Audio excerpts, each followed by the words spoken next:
Good morning, everyone. Welcome to the second day of our fall argument session here in beautiful Pittsburgh. As you may know, the Pennsylvania Supreme Court is the oldest appellate court in North America. Our roots date back to William Penn's Provincial Court of 1684, and our court was formally established pursuant to the Pennsylvania Judiciary Act of 1722. In 2022, we celebrated the court's historic 300th anniversary in Philadelphia. Architect Edward B. Lee was responsible for the design of this magnificent courtroom. The wooden oblongs, the fluted columns, and the bench and bar are all mahogany. Behind the bench is a beautiful mural of the state's coat of arms.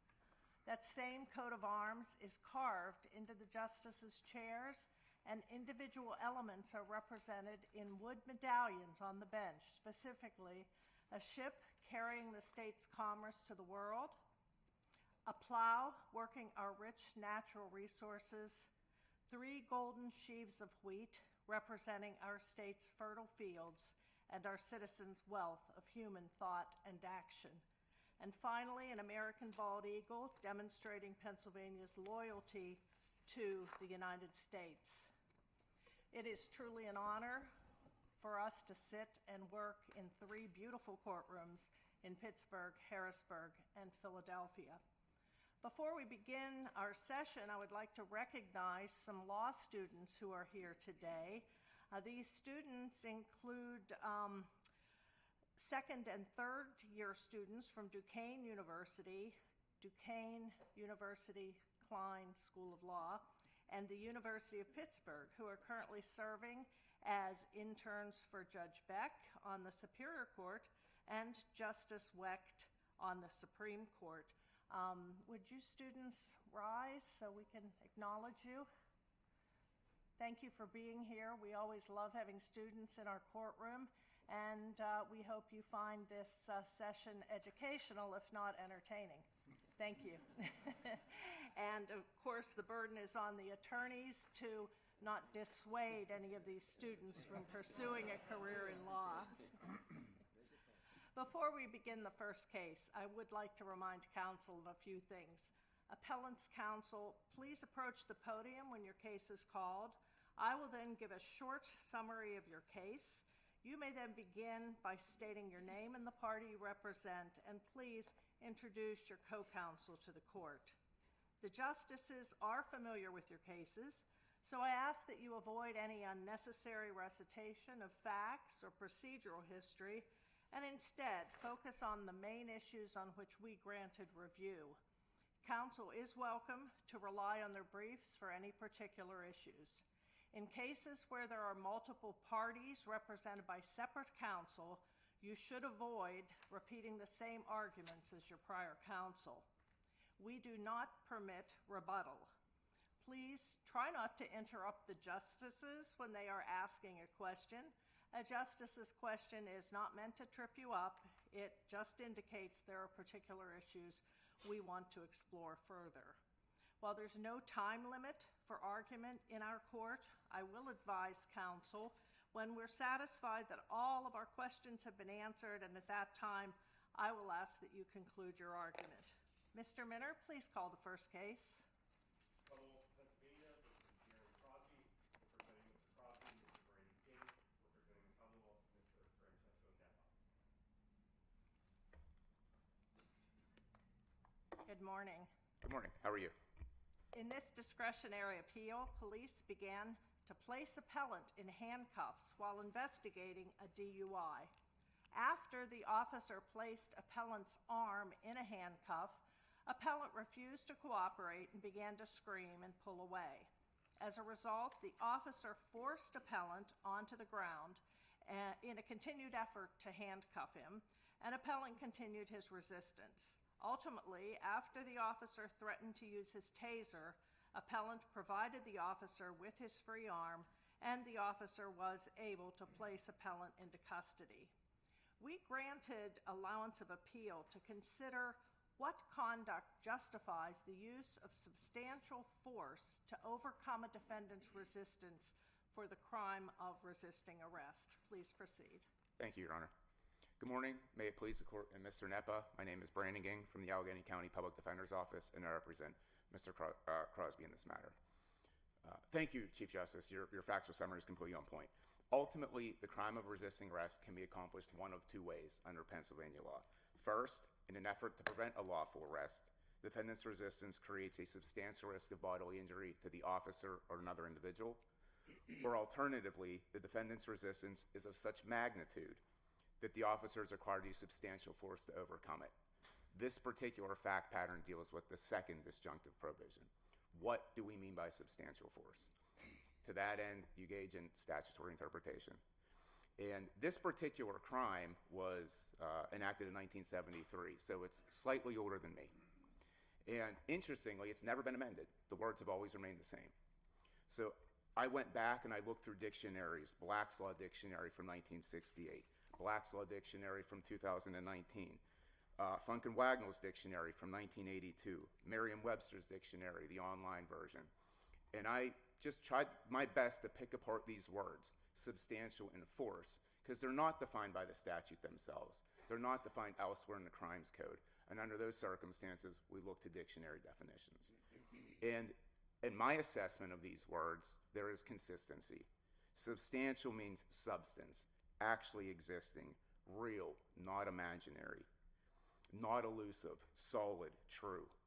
If you look to the word force, power dynamically considered, in motion or in action, power, violence, pressure directed against a person or things. Counsel, here's my concern with us setting a standard here.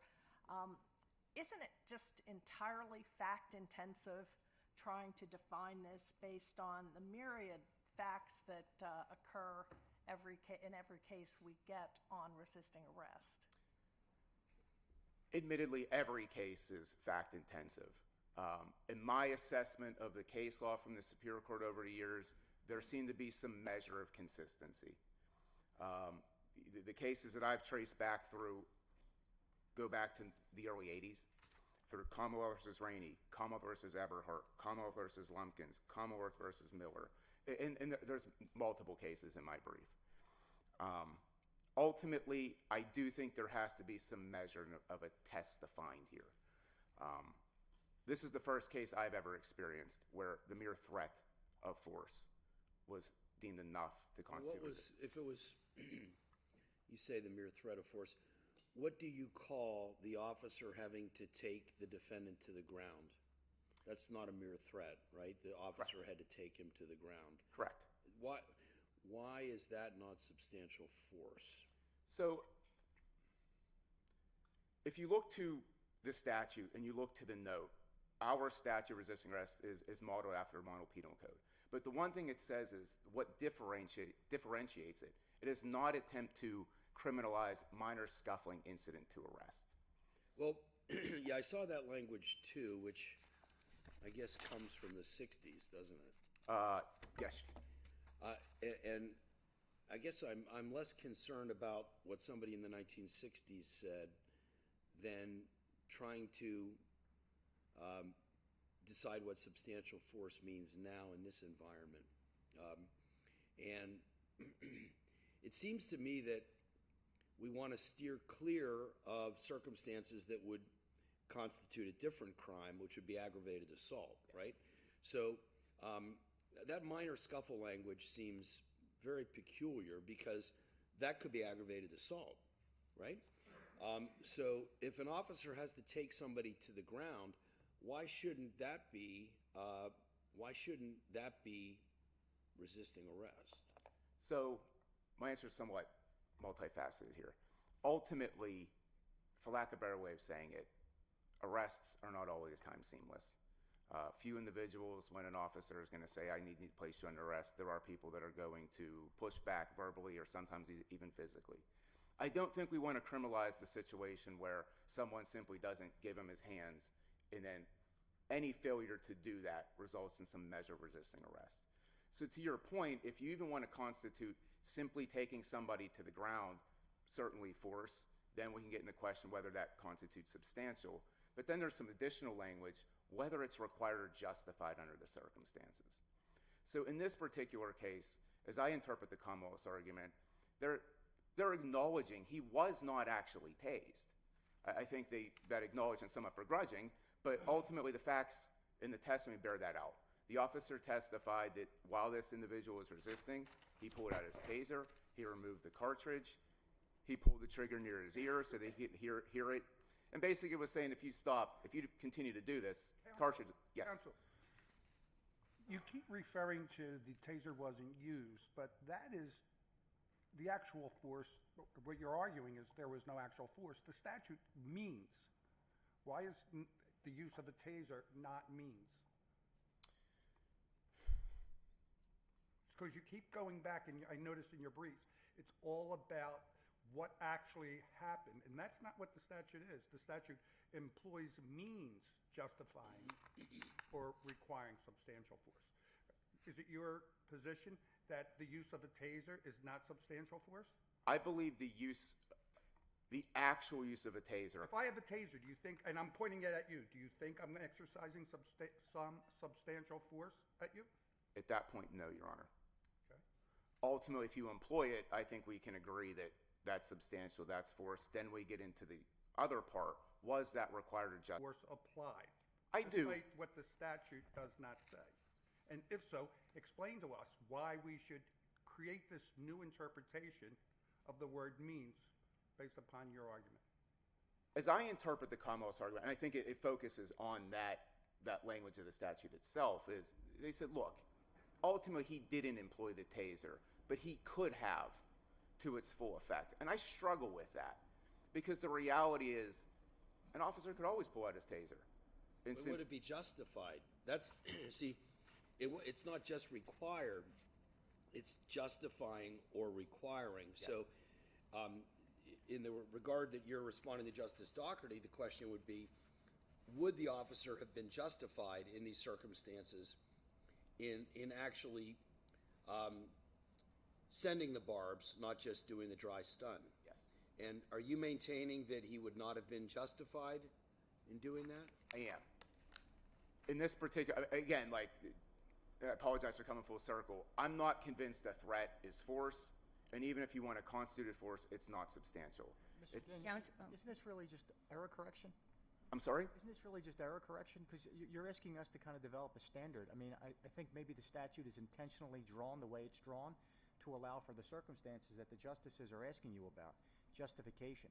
If an officer in your scenario walks up to somebody and just pulls out his taser and threatens to taser them prior to any interaction, that may, as a finder of fact, that may seem unjustified. However, if an individual starts pushing an officer away several times and resisting and pushing him back, requiring the officer to pull out the taser, the same officer, the same taser, that would constitute justification. And under the statute, the way it's written right now, it's written to allow for some subjectivity into the actual arrest scenario. I believe there does need to be some test that's more objective. Because ultimately, you want to try to give officers the benefit of the doubt that they're not going to take things. Well, what's unobjective about the statute is my point. I'm sorry? What's unobjective about the statute? You said you need some more objectivity in here. The way that I've interpreted the case law and the way this particular case came down, I struggle with it seemed to me that the Superior Court was basically falling on the idea that as long as the officer thinks that it's okay, then it's okay with us as well. And I struggle with that. That goes to Justice Weck's point, which is the justification argument. It's Sure. got to be justified. The officer's use or attempted use of force has got to be justified under the circumstances. That's inherently a question for the finder of fact, not us. Counsel, Yes. before I have a question that goes hand in hand with, I think, what Justice McCaffrey is talking about. Correct me if I'm wrong. Maybe I'm misunderstanding this statute, or maybe it's the way we phrase the question for review. But what the statute requires is for a court to look at the means employed by the person, Correct. not the means employed by the officer. I Correct? fully agree with that. Okay, so And that brings us back to passive resistance. Admittedly, the case law says that can at times result in a resisting arrest conviction, but it's fact intensive. Ultimately, one individual's passive resistance. For instance, there was the one case that I cited where the guy ran off into a stream and it was flowing, it was cold, the officer had to go in there and chase him out. He's still locked up, refused to, walk back to they had to pick him up and haul him out. That measure of passive resistance. This is not passive. You want to call this passive resistance as if he's in a protest march and he lies down on the street. Yes. That would probably not be resisting arrest without more. But see, this is not that case. In this case, you can't improve on these facts, right? So he struggled. He wouldn't allow the officer to get his second hand into a handcuff. He had to be forced to the ground. He got up after being told to sit down. So, in other words, the dichotomy I guess you're offering us is passive resistance, like Martin Luther King, right? Yes. Or aggravated assault, punching the officer in the face. And your case is in between those two, but I'm not sure that your case is on the passive resistance side of that dichotomy. My response would be yes. It seems to fall somewhere in the middle. There was some pushing back and pulling the hands away, but ultimately there was that locking up and just not refusing to give the officer his arm. That is when the officer put out the taser and threatened to employ it. So this particular fact, the way that I interpret the Superior Court's opinion is, and this is surely engaging error correction, I read as though they thought he actually deployed it. Now, had he deployed it, I would have acknowledged we have substantial force. Well, now let's talk. I'm sorry. He did deploy it in a dry stun fashion. I mean, I know you said that police officers can deploy tasers all the time, but Yes. police officers don't deploy tasers all the time. Correct. They're a weapon that they're trained in, that they're certified in. They're dangerous weapons, even though they're not as dangerous as a gun per se, but they're not trained to just deploy them for any reason. So the fact that this police officer felt that he had to deploy his taser, even only in a dry stun capacity, suggests that he needed to do that. But again, that doesn't matter to Justice Donahue's point. The question is, did your client employ a means? Did your client employ some sort of a means that justified or required the use of substantial force? Whether the substantial force happened or not, maybe it did, maybe it didn't, but did it justify it? And to Justice Weck's point, your client refused commands from law enforcement to offer his other hand, went down to his knees, stood up, did all kinds of things until the police officer put a taser to his ear and threatened him. And you're saying that is not a means justifying substantial force? I do not. Is this resisting arrest in the colloquial sense, the Joe Public sense? Sure. But is it resisting arrest in the legal sense? And I respectfully would say no. What's the difference in the statute between what do you define the difference in the statutory language between the colloquial and the legal? My answer is traced back. A lot of law is colloquial. I'm sorry? A lot of law is colloquial. Agreed. Written by human beings based on experience. The case law that I traced in my brief, and there's more than a few in there, as I indicated before, when a police officer is required to not merely threaten to use a taser, but actually employ it, use his firearm. Obviously, there was the one case where an individual was trying to get a police officer on horseback thrown off, and he locked arms with his sibling, or I apologize, the husband. Like, that's a measure of resistance that I think even a blind person could see that constitutes, the means, if you will, that would require a police officer to do something more. But this case, it falls in the middle, as you indicated, Justice Weck. It's not the aggravated assault, and it's a little bit more than just the passive resistance. But I think it does lean towards the passive resistance. And I continue to come back to the language of the statute and what the note teaches us. We are not trying to... What does the note teach us? The note, I'm a tad bit confused by the note, because the note, when it talks about a mere scuffle, Yes. Seems to be referring to obstruction of justice in the sense of an arrest situation, not resisting arrest. Am I wrong?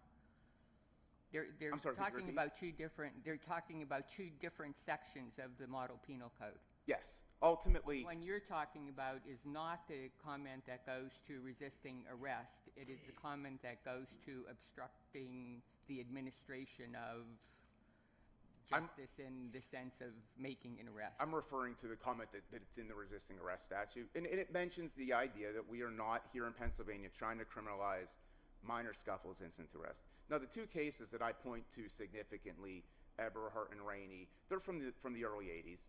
And not to be derogatory about those opinions, they might not be as nuanced as we might like. But I continue to see how the case law developed, and it seemed in situations where the individual was simply trying to free himself of the officer's grasp, which I think is very comparable to what happened here. The Superior Court reversed and said that's not resisting arrest. Maybe we took this case to freshen up that old Superior Court case law Sure. from 40 years ago. So, I mean, it's a thin reed to stand on to come here and say these cases from 40 or 45 years ago in the Superior Court about minor scuffles should govern us today. Let me ask you this. Sure.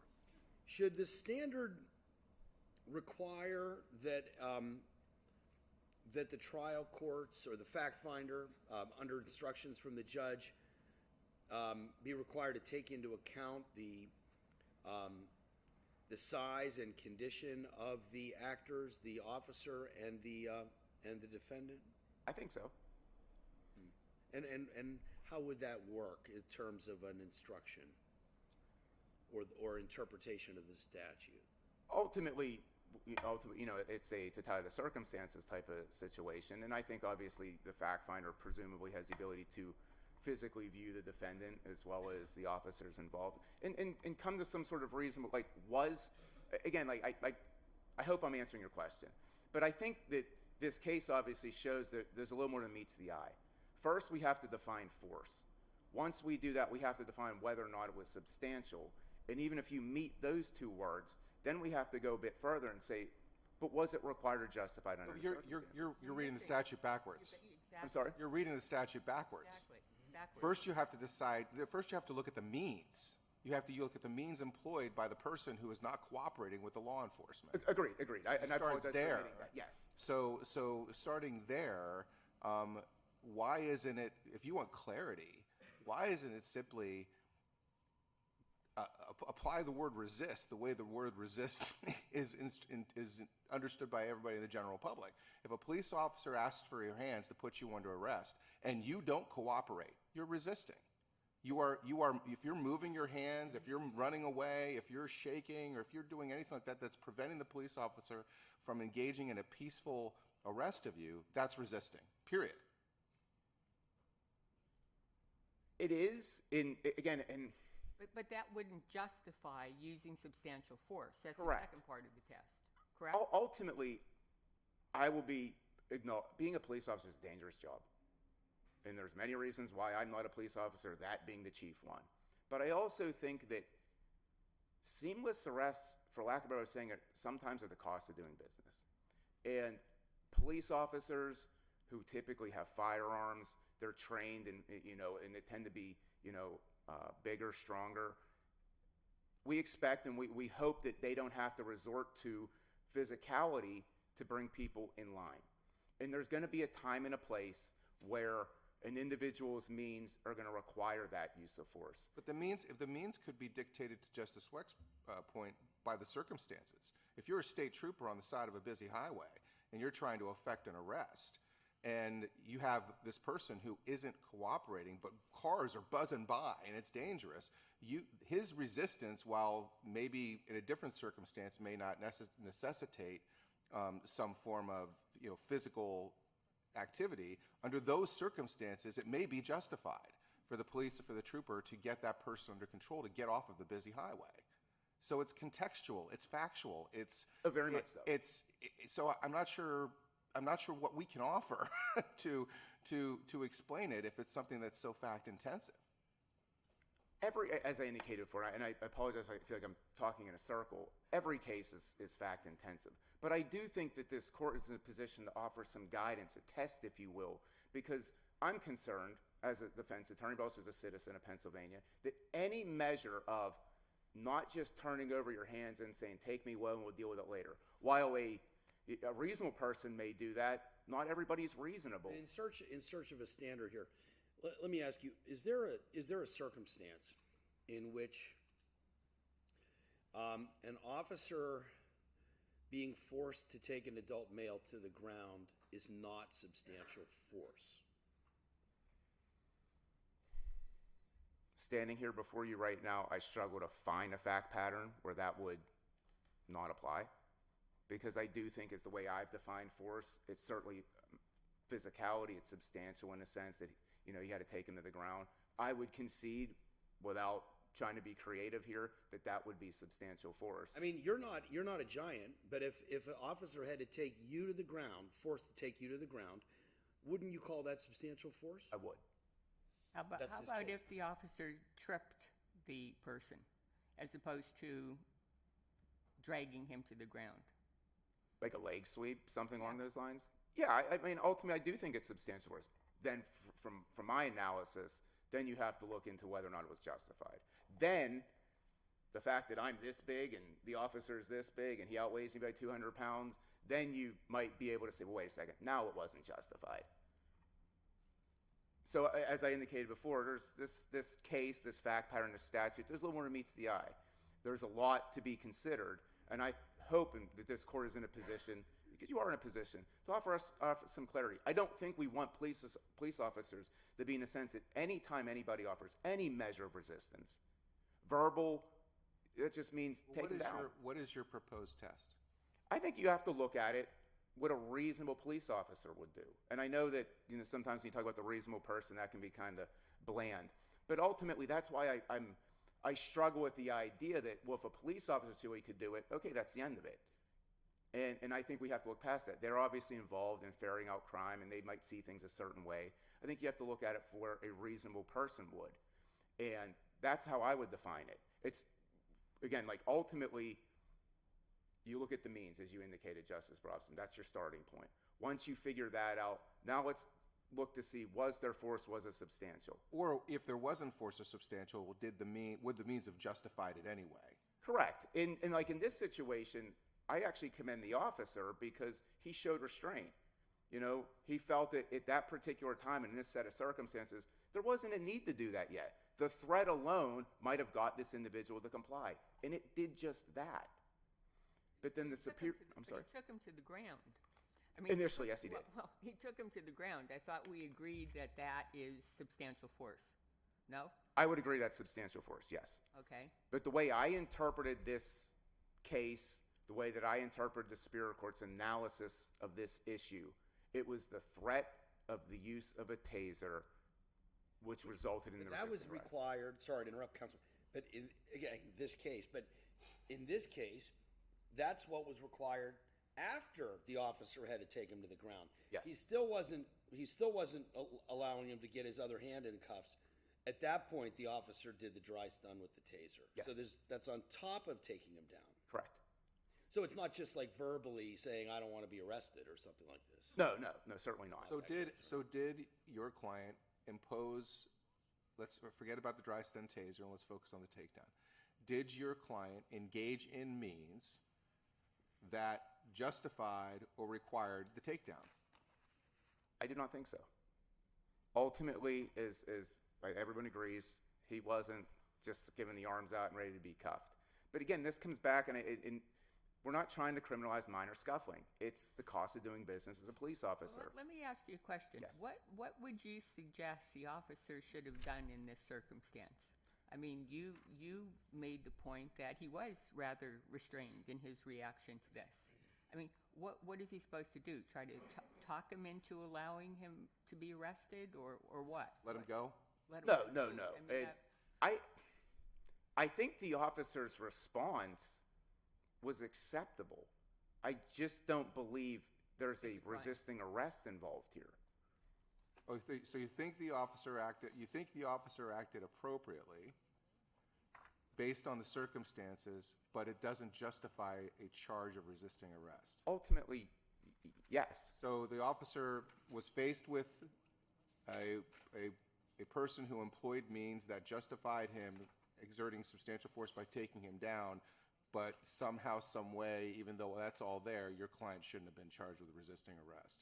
I don't believe that this type of conduct results in resisting arrest, because then any time an individual shows any measure of physical resistance, just take them down. And again, we can agree that's substantial force. I'm not necessarily convinced it's, Well, what again, you're it's arguing- I'm sorry. It seems like what you're saying there is that if a reasonable officer could have used his or her discretion either way, then it can't be resisting arrest. But see, that's not how the law works, right? I mean, there's street level adjudication out there every single day. Yes. And your client did get charged. He did. The fact that in some alternative universe he might not have been charged isn't really material to the question before us, is it? No.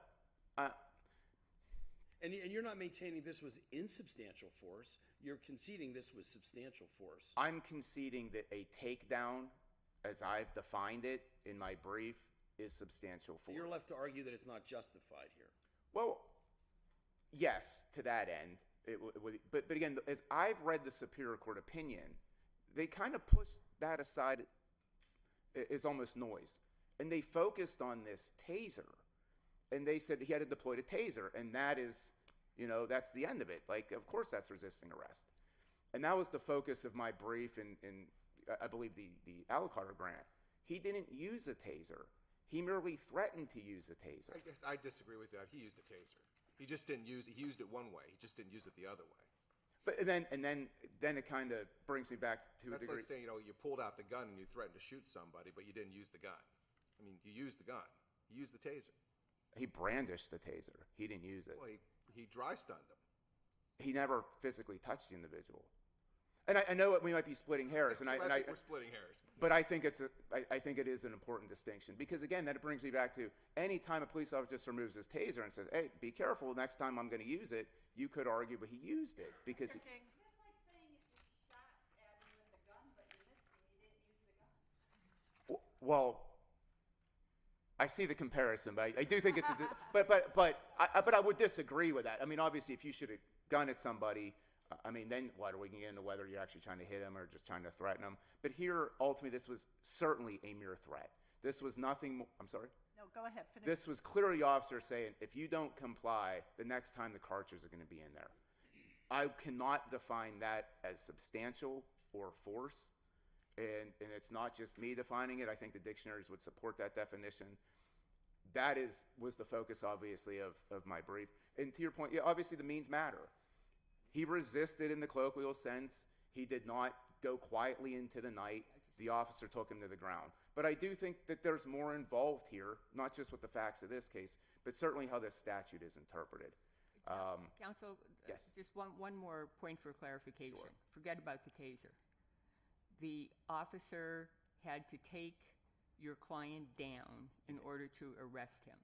He did. Was that justified force under the circumstances? Because if it is, we never get to the taser. I agree with that. And that's why So then why are we talking about the taser? I mean, if we have a scenario where the use of the force of taking him to the ground in order to arrest him, if you would agree that your client's conduct necessitated and justified that takedown, isn't that resisting arrest pursuant to this statute? It would be, but I do not believe that my client's measure of resistance in this situation necessitated that. Mr. Ging, Yes. at the beginning of your argument, I suggested that this case may be too fact-intensive for us to define a test or a standard. And I think the discussion here demonstrates that there is a sliding scale of 100 or more Sure. different scenarios that we could be examining. So I continue to have that concern, but I think you could wrap up and we'll move on. Ultimately, and I appreciate that, I do think there's an opportunity for an objective test here. I think you have to look at it under totality of circumstances, and as Justice White indicated, take into account the size of the individuals involved. You've really got to nitpick it and pull it apart. And I don't think you can simply defer to a police officer and say, well, in his subjective belief, what he did was appropriate. I do think there needs to be some objective evaluation of police officers' conduct, as well as the individual's conduct. And I think that's where this case goes. Okay, thank you very much. Thank you very Well much. argued. Let's hear from Mr. Nepa. Good morning, Your Honors. Francesco Nepa for the Allegheny County District Attorney's Office. I think, well, the Commonwealth's position, which I think the court understands, is that this officer in this case did use substantial force just based on the takedown of the defendant alone. But what the officer did really isn't the important thing here. It seems to me that the focus of the statute is on what the actor did. It's a criminal statute. It's not assessing the behavior of the police. I mean, otherwise the police would determine what is a resisting arrest and what isn't. And so the actor in this case certainly employed means that justified the use of substantial force, whether or not an officer ultimately used that force or not. And I would bring up the example of, let's say an officer working alone, he has a hold of a defendant who he's trying to arrest, and he just has him by one hand. And the defendant won't give him his second hand, and he keeps swinging it and flailing and throwing punches. And the officer, instead of wanting to risk injury to himself or to the defendant, just waits for the defendant to tire himself out, and when he tires himself out, he takes the other arm and puts him in cuffs. Did that defendant not employ means that justified substantial force, regardless of whether or not the officer actually used it? And so what I'm saying is we look at what the defendant did, not what the officers did. A lot of these cases seem to work backwards and just focus on what the police did. We look at what the defendant did, and what the defendant did in this case merited the use of substantial force by the officer. He would not give him his hand, and that's the Commonwealth's position. I'm happy to answer. Can I ask you a question on the instruction level? So, assuming it's a jury, well, bench trial as well, you still need a legal standard. So, should we say something about assessment of the features and conditions of the people involved? I wonder whether there's some way that the law should speak to that in guiding fact finders in this area. I don't know if it should say something, but those factors do, I would think, enter into it. I mean, if this is an 18-year-old female who weighs 89 pounds and the officer says, "Give me your hands, you're under arrest," and she says no, but the officer just very easily takes her hands and cuffs them, I would think that person is not guilty of resisting arrest. That's the kind of thing I'm talking about, yeah. And it doesn't seem that our precedent, well, we don't have precedent. The Superior Court's precedent is sparse and old. And it does not account for situations like that. But I would think the fact finders should take those into account when determining whether someone's guilty of this offense or not. Let me ask you your view of the passive resistance cases. People lock their arms in order to avoid being handcuffed. I would consider that to be resisting arrest because that would take substantial force on the part of the officers to pry those arms apart to get them under control. So to me, So prying their arms apart, in your view, would be substantial force? It would be. I guess it would depend on certain circumstances if someone was, very small or something like that. But generally speaking, I would think they are resisting. They are using force themselves to keep the officer from doing a job that they are lawfully entitled to do. That seems like resisting arrest to me, and that seems like it would take substantial force. So your position is that an individual has to passively succumb to an arrest? Passively succumb. I never thought of that phrase, but when the officer says you are under arrest, the subject should relent. You're talking about active participation. In other words, if a police officer says you're under arrest, you've got to actively participate and cooperate with the officer. At the very least, don't make it... Anything short of that in your mind? At the very least... Passive resistance would be resisting arrest, right?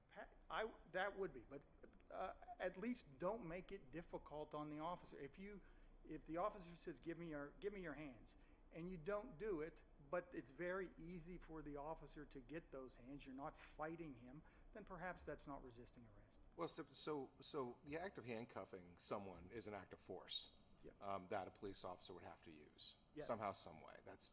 So the question is then, what is substantial force under the statute? Yes. if you've seen police officers handcuff, it's, even if you're trying to be compliant, they have a way to handcuff you that is not necessarily comfortable. Sometimes, I would imagine, yeah. Right. So it's a forceful action. Why isn't substantial force something where substantial force is more than an ordinary force the police officer would have to exercise under the circumstance to handcuff someone?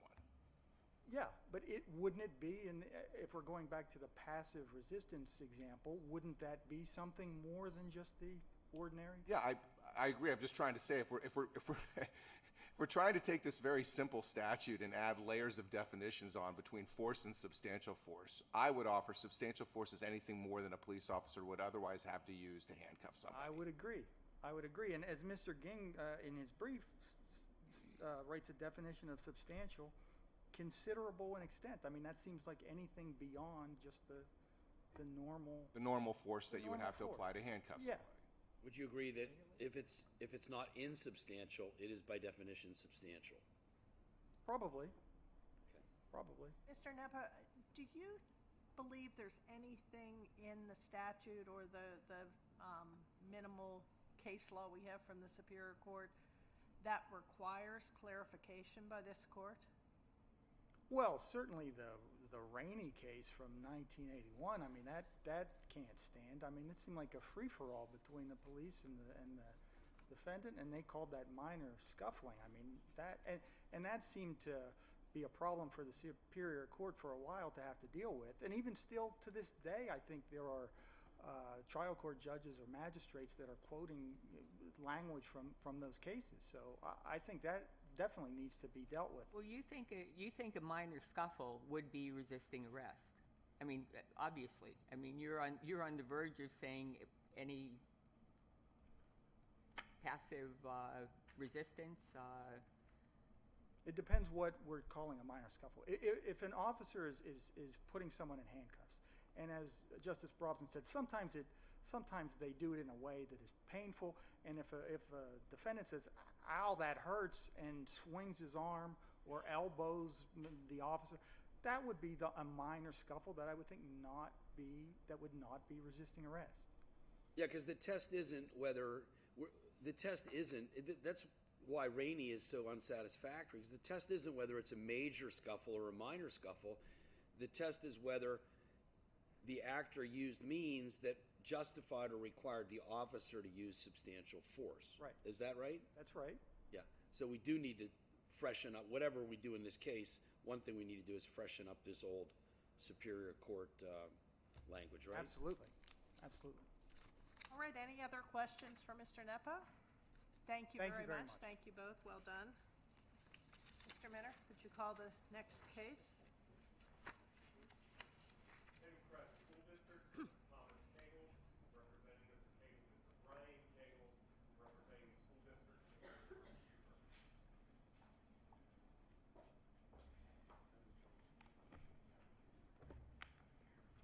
Good morning. Good morning, Your Honor. In this appeal by allowance, we examine whether Facebook posts shared by and commented on by school board members which related to the propriety of a display of certain books in the school library, a topic later discussed at subsequent board meetings, constituted records subject to disclosure under the right to know law. The trial court ruled that the requested posts were subject to disclosure. The Commonwealth Court, however, vacated the trial court's order, adopted a new standard to evaluate requests for social media posts under the right to know law, and remanded the matter to the trial court for application of the new standard to the facts presented. We examine the propriety of the Commonwealth Court's ruling. Please proceed. Good morning, Madam Chief Justice and Associate Justices. My name is Brian Cagle. I am here representing my father, Thomas Cagle, the appellant in this matter. May it please the court, the posts in this case would clearly be subject to disclosure under the right to know law if they were in a district account, in emails, or in written or paper format. The courts of this Commonwealth have an extensive history of examining all sorts of information under the right to know law. And they apply the two-part test that's found in the definition of a record to determine what is a record. One, Does the information document a transaction or activity of the district? And at that point, courts typically examine the content of the document that they're looking at. And two, was it created, received, or retained by a public official in connection with the activity of the district? And at that step, the courts typically examine who created, received, or retained the document. After that test is met, the courts go on to examine whether this is a public record. And at that stage, they apply the more than 30 exemptions that are contained in the right to know law, and also constitutional rights like the right to privacy, to determine whether this record should be made public. This framework is proven, workable, and based on the text of the right to know law. And there's no compelling reason to abandon this workable test in favor of a much more unwieldy test that applies only to one form of information. The General Assembly did not intend to create a Facebook loophole to hide information, because it specifically applied the definition of record to all forms of information, regardless of form or characteristics. Now, the Commonwealth Court had legitimate privacy concerns, but those concerns don't apply to this case. The right to know law contains robust substantive protections for privacy. It also contains procedural protections. And the special test that the Commonwealth Court created is flawed and undermines the purposes of the right to know law. The answer cannot be to exclude information that would be a record in any other medium. The answer lies in applying the existing test, which alleviates the privacy concerns and also fulfills the purposes of the right to know law. So at step one, focusing on content, in our case, we clearly have content that is activity of an agency. We have a Facebook post that contains a photograph of a district school display. That is activity of an agency. We have that initial post is directed to agency constituents. It's directed to Penncrest parents. The additional posts go on. They share that original post directed to Penn. Yes, Your Honor.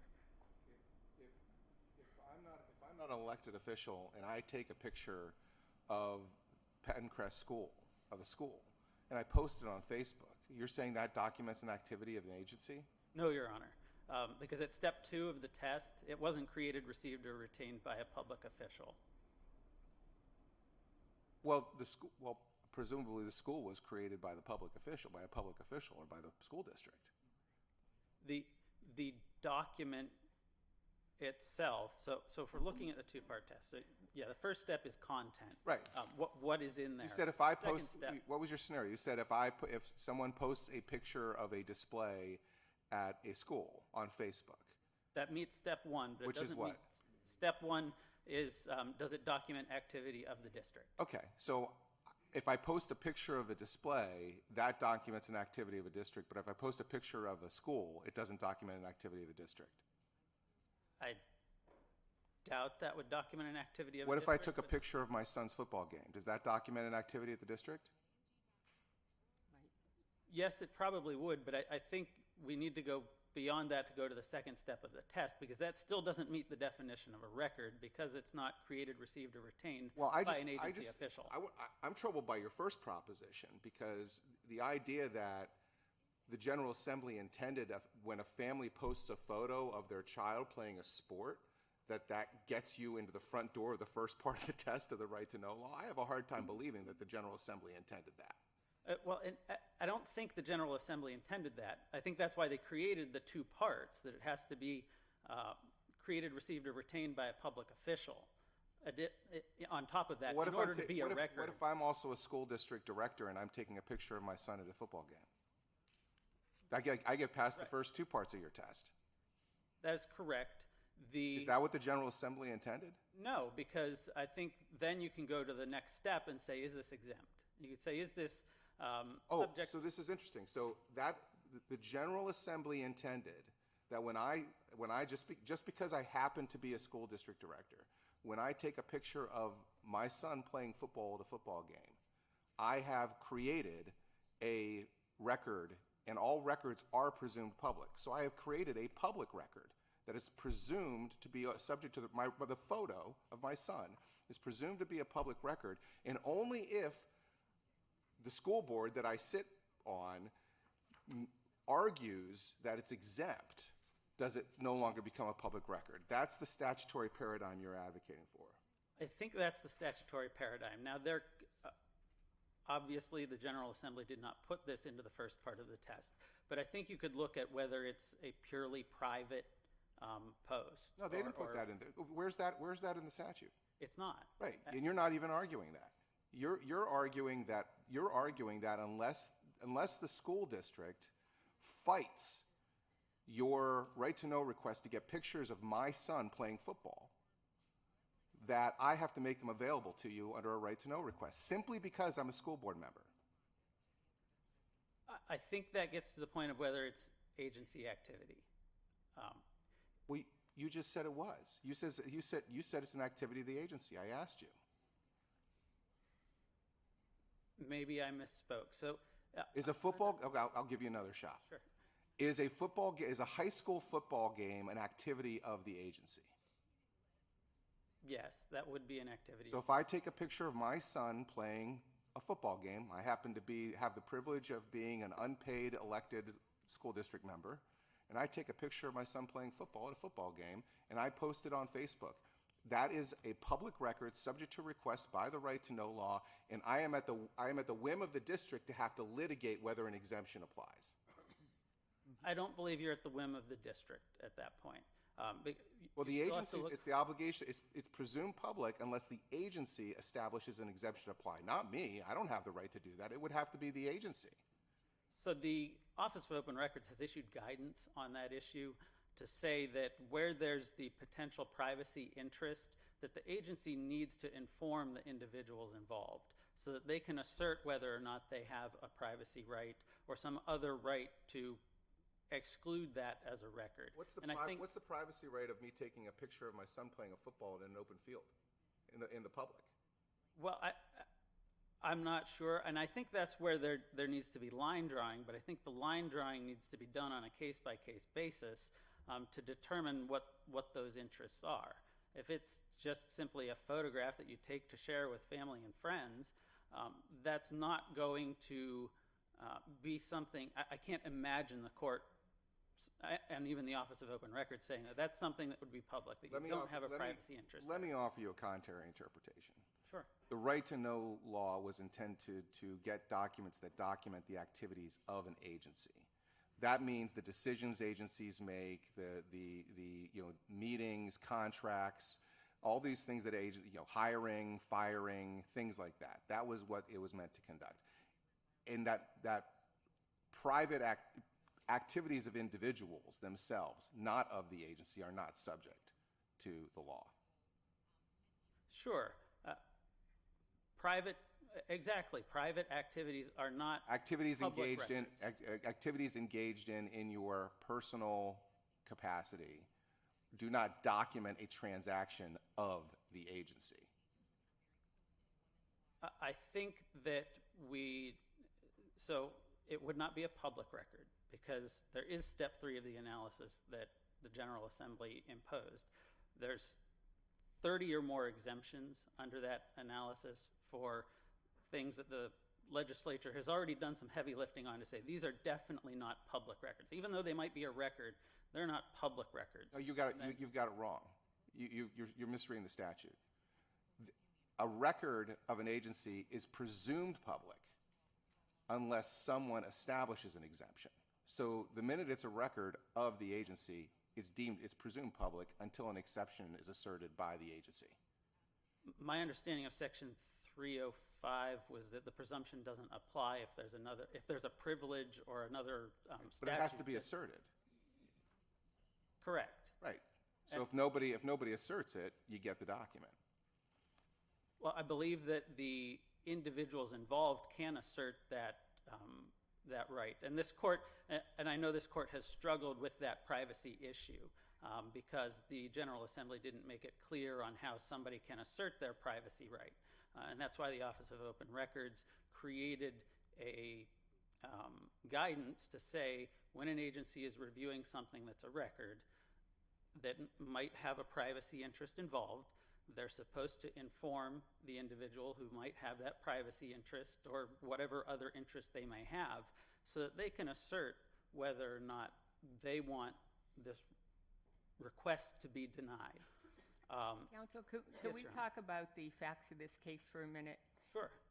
The post that appeared on some private citizen non-school board member's Facebook page was a photograph of a display during Pride Month within the public library. That poster, who is an individual, had a total right to post that on his private account, said, is this really what you want your kids to be learning? Okay, so far not a problem. Right. You have a school board member who then reposts that photograph with the comment. If that school board member did nothing else but repost that photograph, you wouldn't be here, correct? Correct. The problem here was when two school board members reposted the photograph and stated positions that were reflective of a decision that as a school board member they would have been able to take in a school board meeting. And in fact, one of the school board members said, I'm going to put this on an agenda. That's what we have here, right? Yes, Your Honor. That's exactly correct. And not only did they do that, they addressed it to Penncrest parents, to constituents of the agency. And there were 4 school board members involved in this Facebook discussion. And while it's not necessary, it is supportive, the fact that they then addressed this at public meetings and ultimately changed district policy, policies that relate to these items that they were discussing.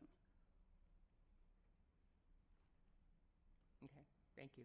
So just so we're clear, so you believe the right to know law if a single person who has no power whatsoever as an elected official takes a public position, a public stand on some issue. You know, let's go back to the good old days where maybe they stood on a podium or something like that, and you know a crowd gathered, and they said, I oppose this, and I will, with whatever fervor I have, go henceforth to the next meeting and vote against this. That is a record of the agency. No, because it was not done by a public or an agency official. No, I'm saying, I am an elected agency official. I got on my soapbox. I stood in the middle of Wegmans or whatever it is, Wedners or whatever they call it, and I made this proclamation. I am against this. I will fight tooth and nail, and at the next board meeting, I'm going to get it on the agenda, and I'm going to do that. You're saying that that's an activity of the agency. I think you could distinguish between that and what we have here because it was... Well, let's just answer my question first. Is that an activity of the agency? I don't think it's a record because... It's information. It is. Regardless of source. Right. What kicks it out of being a record? It's not reduced to a written, photographic, or other format in that situation. What if I have video of it? I think yes. That becomes a record of the agency? It's of the agency. Right, because you're a public official, you're stating a position on a public matter, on agency business. Okay. All right, proceed if you have anything else to tell us. I'll just conclude. We're asking the court to apply the same rules to social media that apply to other forms of information.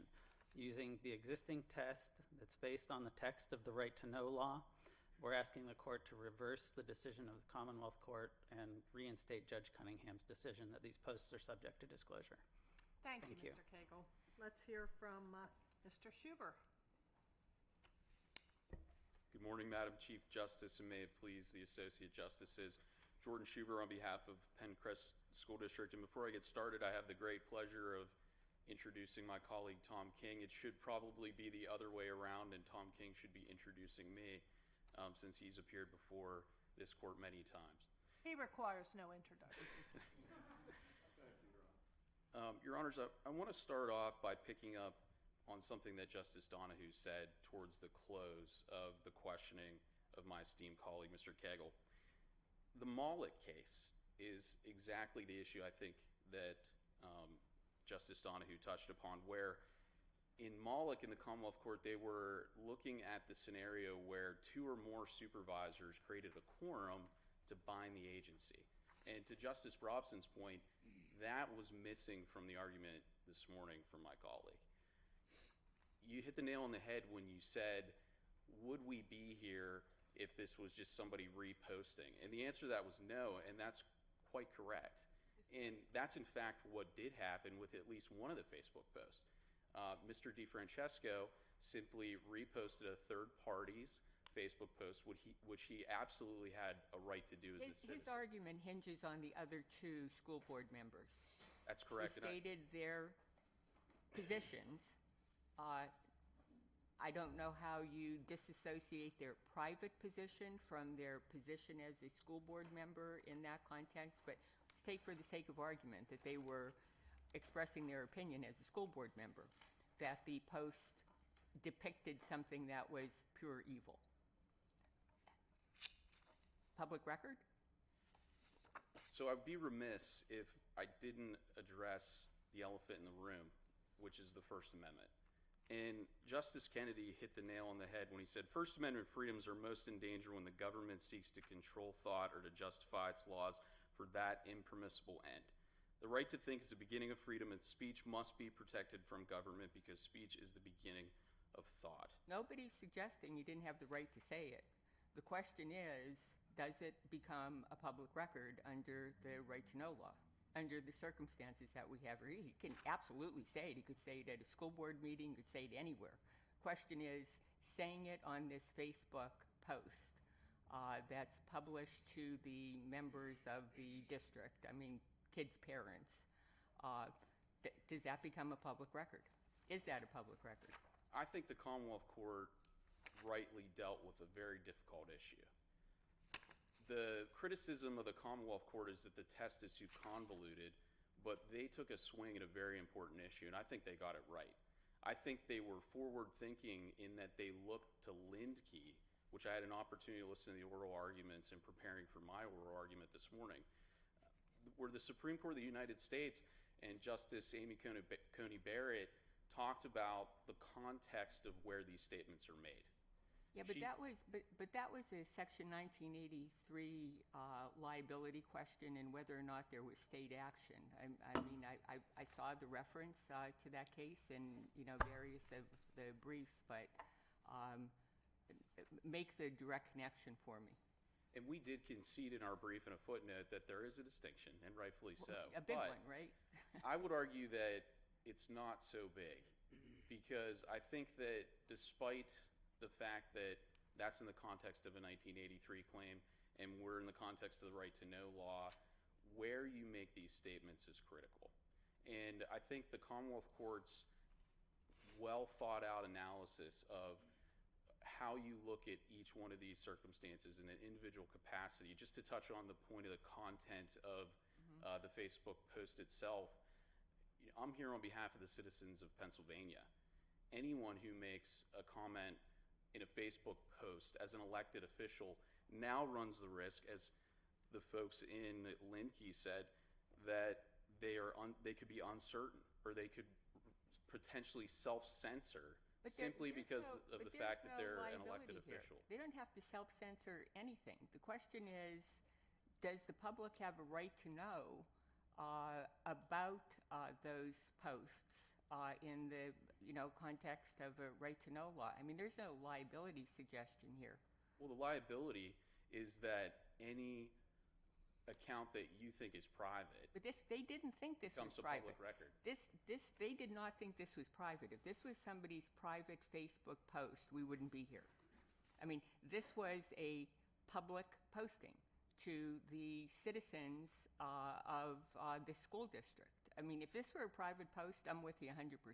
I would argue that it is a private post, and when you look at the Commonwealth Court's analysis of the Pennsylvania jurisprudence, the Open Records Office opinions that they cited in Purdy and Boyer actually are distinguishable from the Facebook accounts that What's were the at private? issue here. I don't understand. If you could just stop there and explain to me how it's private. You post, hey, Maplewood Penncrest parents, et cetera, et cetera. By definition, that's not private. Private would be if he's posting what to his spouse or kids, or this is maybe it's my ignorance of social media, but this is the antithesis of private. He's appealing, the antithesis actually, because he's appealing to an audience to incite action or resistance or uproar or something. So isn't it exactly the opposite of confiding something private? It's asking for something to happen in response to what he saw in the library. So I'm going to address that in a couple points. I think as an initial matter, if you look at Purdy and Boyer, they talk about Facebook accounts that are so explicit that it's reference to the mayor. And it says this is the mayor's Facebook profile. We don't have that here. When you look at the posts from these two individuals, it doesn't say anything about them being school board members. It simply references their personal names. So I would argue that the accounts in and of themselves, which lends to the first part of the Commonwealth Court's test, where you're looking at the trappings of the social media account themselves, are distinguishable from the Pennsylvania jurisprudence that the Commonwealth Court cited. That's why they look to other jurisdictions like Linsky. One of the school board members actually posted, I'll be investigating the origin of this display. We can fast forward to the third part of the test where we talk about official capacity. It is long established in the Commonwealth of Pennsylvania that individual school board members, and nobody knows this better than Tom King, who's taught me the same, cannot bind a whole school board. So irrespective of the fact that... Not for liability purposes, but this isn't that, right? This isn't that, but when we're looking at the posts themselves and what they did and what they said, there was not a quorum. So if you look at the Commonwealth Court's analysis in Maulick, you don't have two school board members or two supervisors in that context that are able to bind the agency.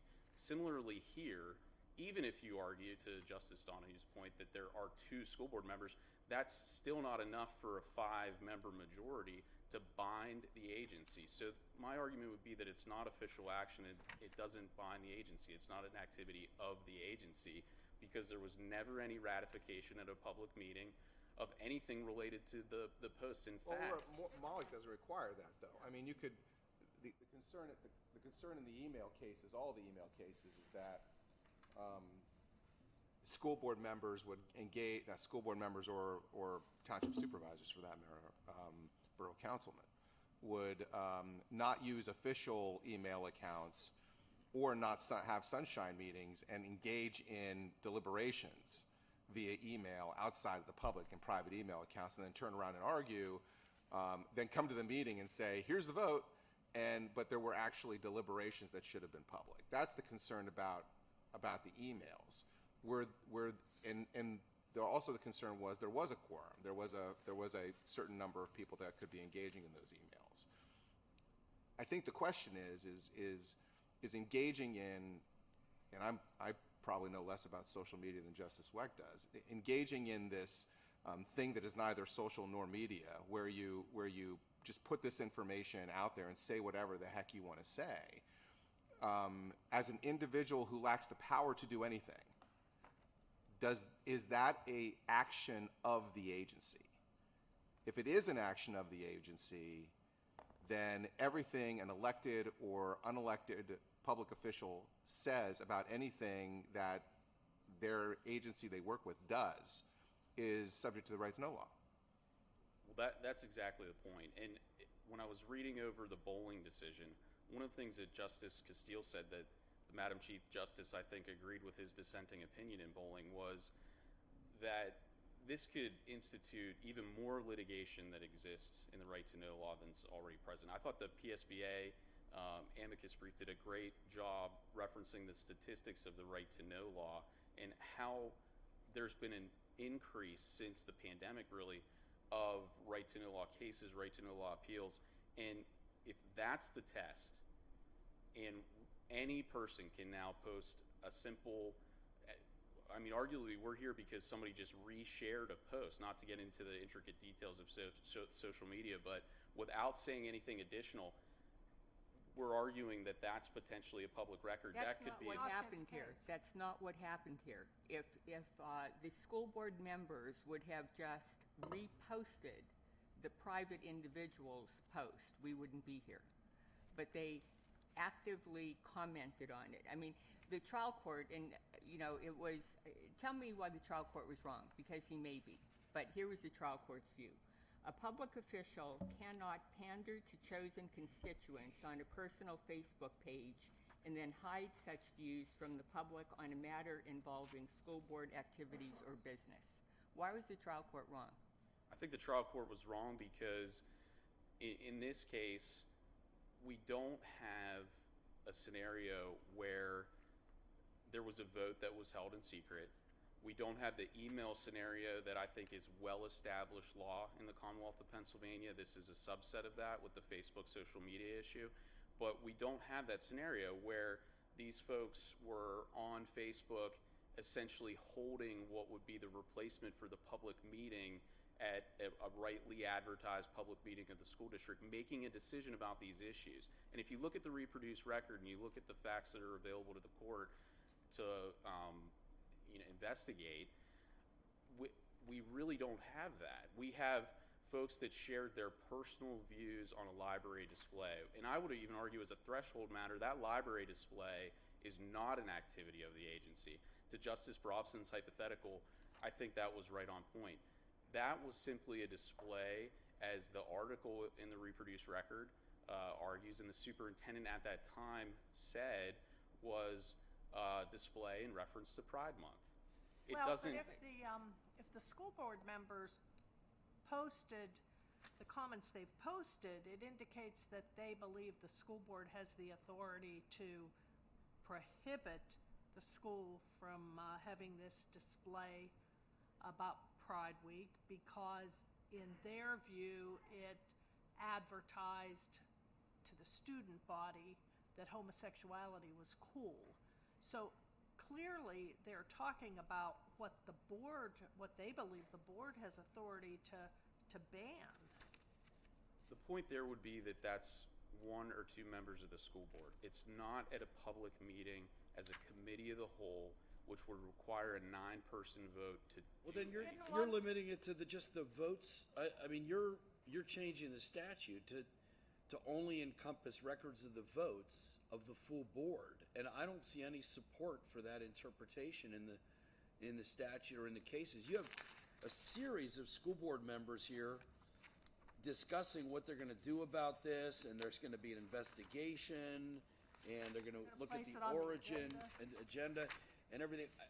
So you want all of that to be hidden, even though it's sort of a live by the sword, die by the sword thing. Like these people are out there venting and venting and venting and promising action and action, and now once the horse is out of the barn, you want to get that horse back in the barn, pay no attention, nothing to see here. And that seems to me to be at war with the statute. So here's my question. What can you tell us is in this statute that would limit disclosure to just records of the votes of the full board? So I want to pick up on the word limit. The case law before the court says that of the agency is the limitation. That's the limiting proposition here. I don't want to put the horse back in the barn, or I'm not arguing the content necessarily of the post. To me, that's a content neutral analysis. I agree. I think that the point here is that of the agency is the limiting proposition, and that's what I think the Commonwealth Court tried to tackle in their decision by laying out a test where you're looking at a number of different things. You're looking at the trappings of the account. They said that that's not the only place to go. You have to look further. You can't just limit your analysis to the trappings of the account. You have to take it further. You have to look at official action. You have to look at whether these school board members had the authority individually to bind the agency, thus making it an activity of the agency. So that's the limitation. That's the principle. And I think the Commonwealth Court got it just right when weighing this important issue of if we're to adopt what the appellant is suggesting, elected officials lose their right to be citizens. Well, it seems to me that another question we ought to be asking is whether your argument incentivizes public officials to just simply go on their personal accounts and discuss public business there and then say we're going to delete these now or make them private and nobody can get them. So in Linkey, in the oral argument in that case in the Supreme Court of the United States, there was a breakdown of quantitative analysis versus a qualitative analysis. And in that case, they talked about if my Facebook page is 95% dogs or cats, I think was the hypothetical that was used, does that make it a private profile? What if I post about my official school board member capacity information 5% of the time? Does it make it a public profile? I think at least the Commonwealth Court addresses it.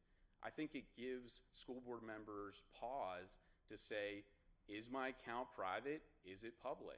I think the trappings analysis is spot on. If you look at the cases that are distinguishable from this case, in Purdy and Boyer, those Facebook pages very clearly were created for an official purpose. They say it's the Facebook page of the mayor.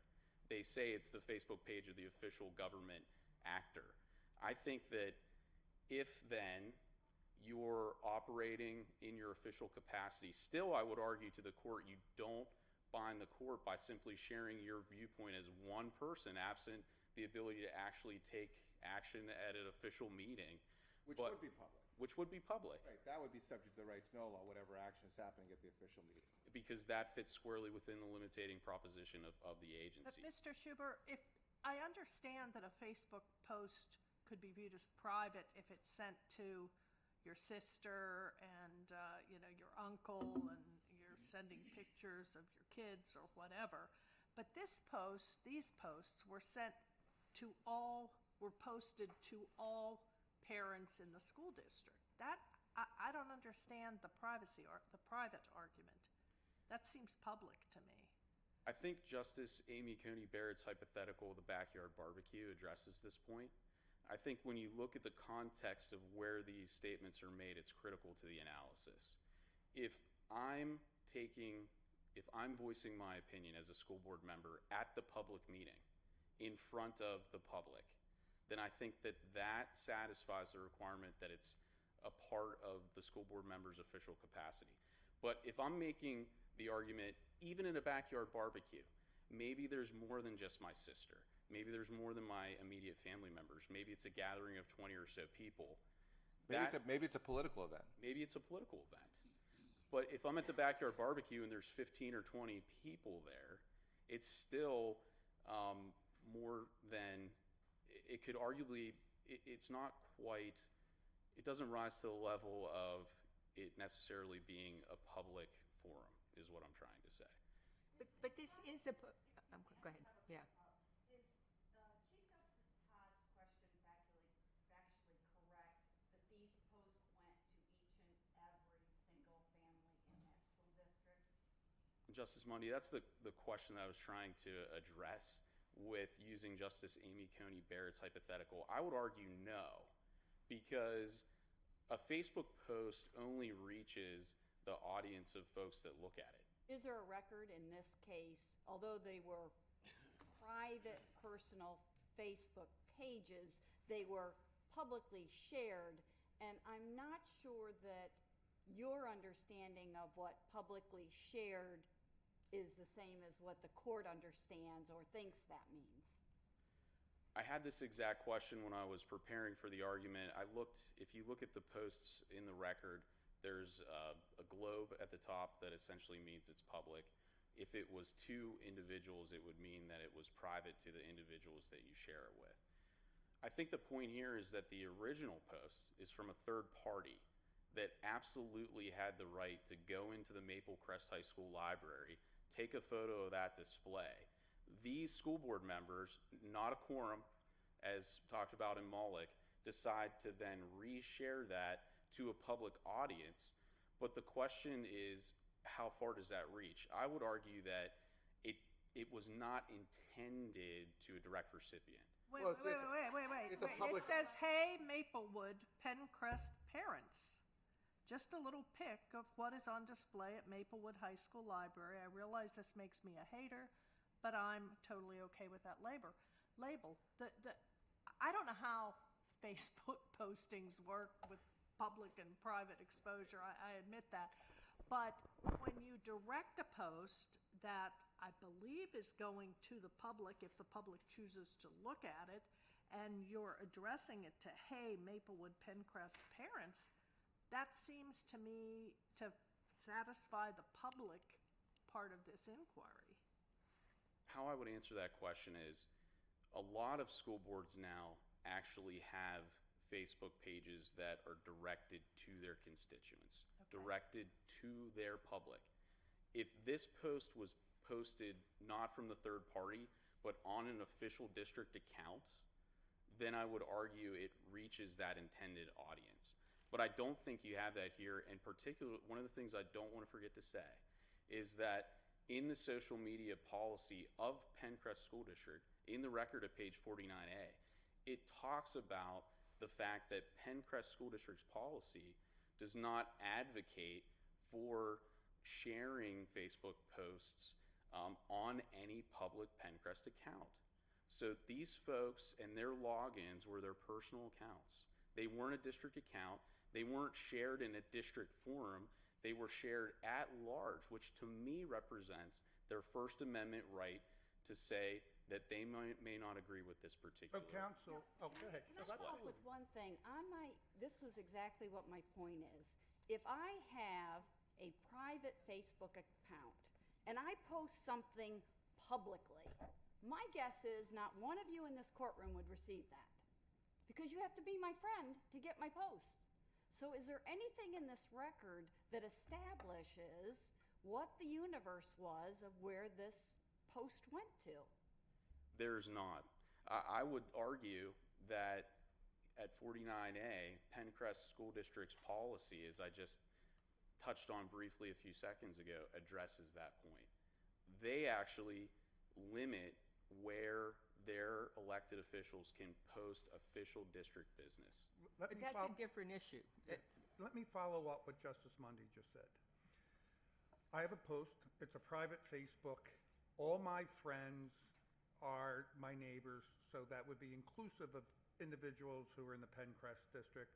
And hypothetically, I'm a member of the board, and I post, well, folks, I met with the superintendent today. I will be introducing a resolution to reject the critical race theory at Penncrest. On my private account, to my private friends who are all members of Penncrest that can vote. Is that private posting subject to the right to know? Wonderful question. I think that it satisfies at least a part or maybe two parts of the test. But where it would fail the Commonwealth Court test is at the very end, where that interaction, a meeting with the superintendent, doesn't bind the agency. It doesn't fit squarely within the limiting proposition that that action is of the agency. Because even that one individual school board member's meeting with the superintendent doesn't constitute a situation where it can bind the entire district. How about if I hypothetically put on my private Facebook something to the effect of,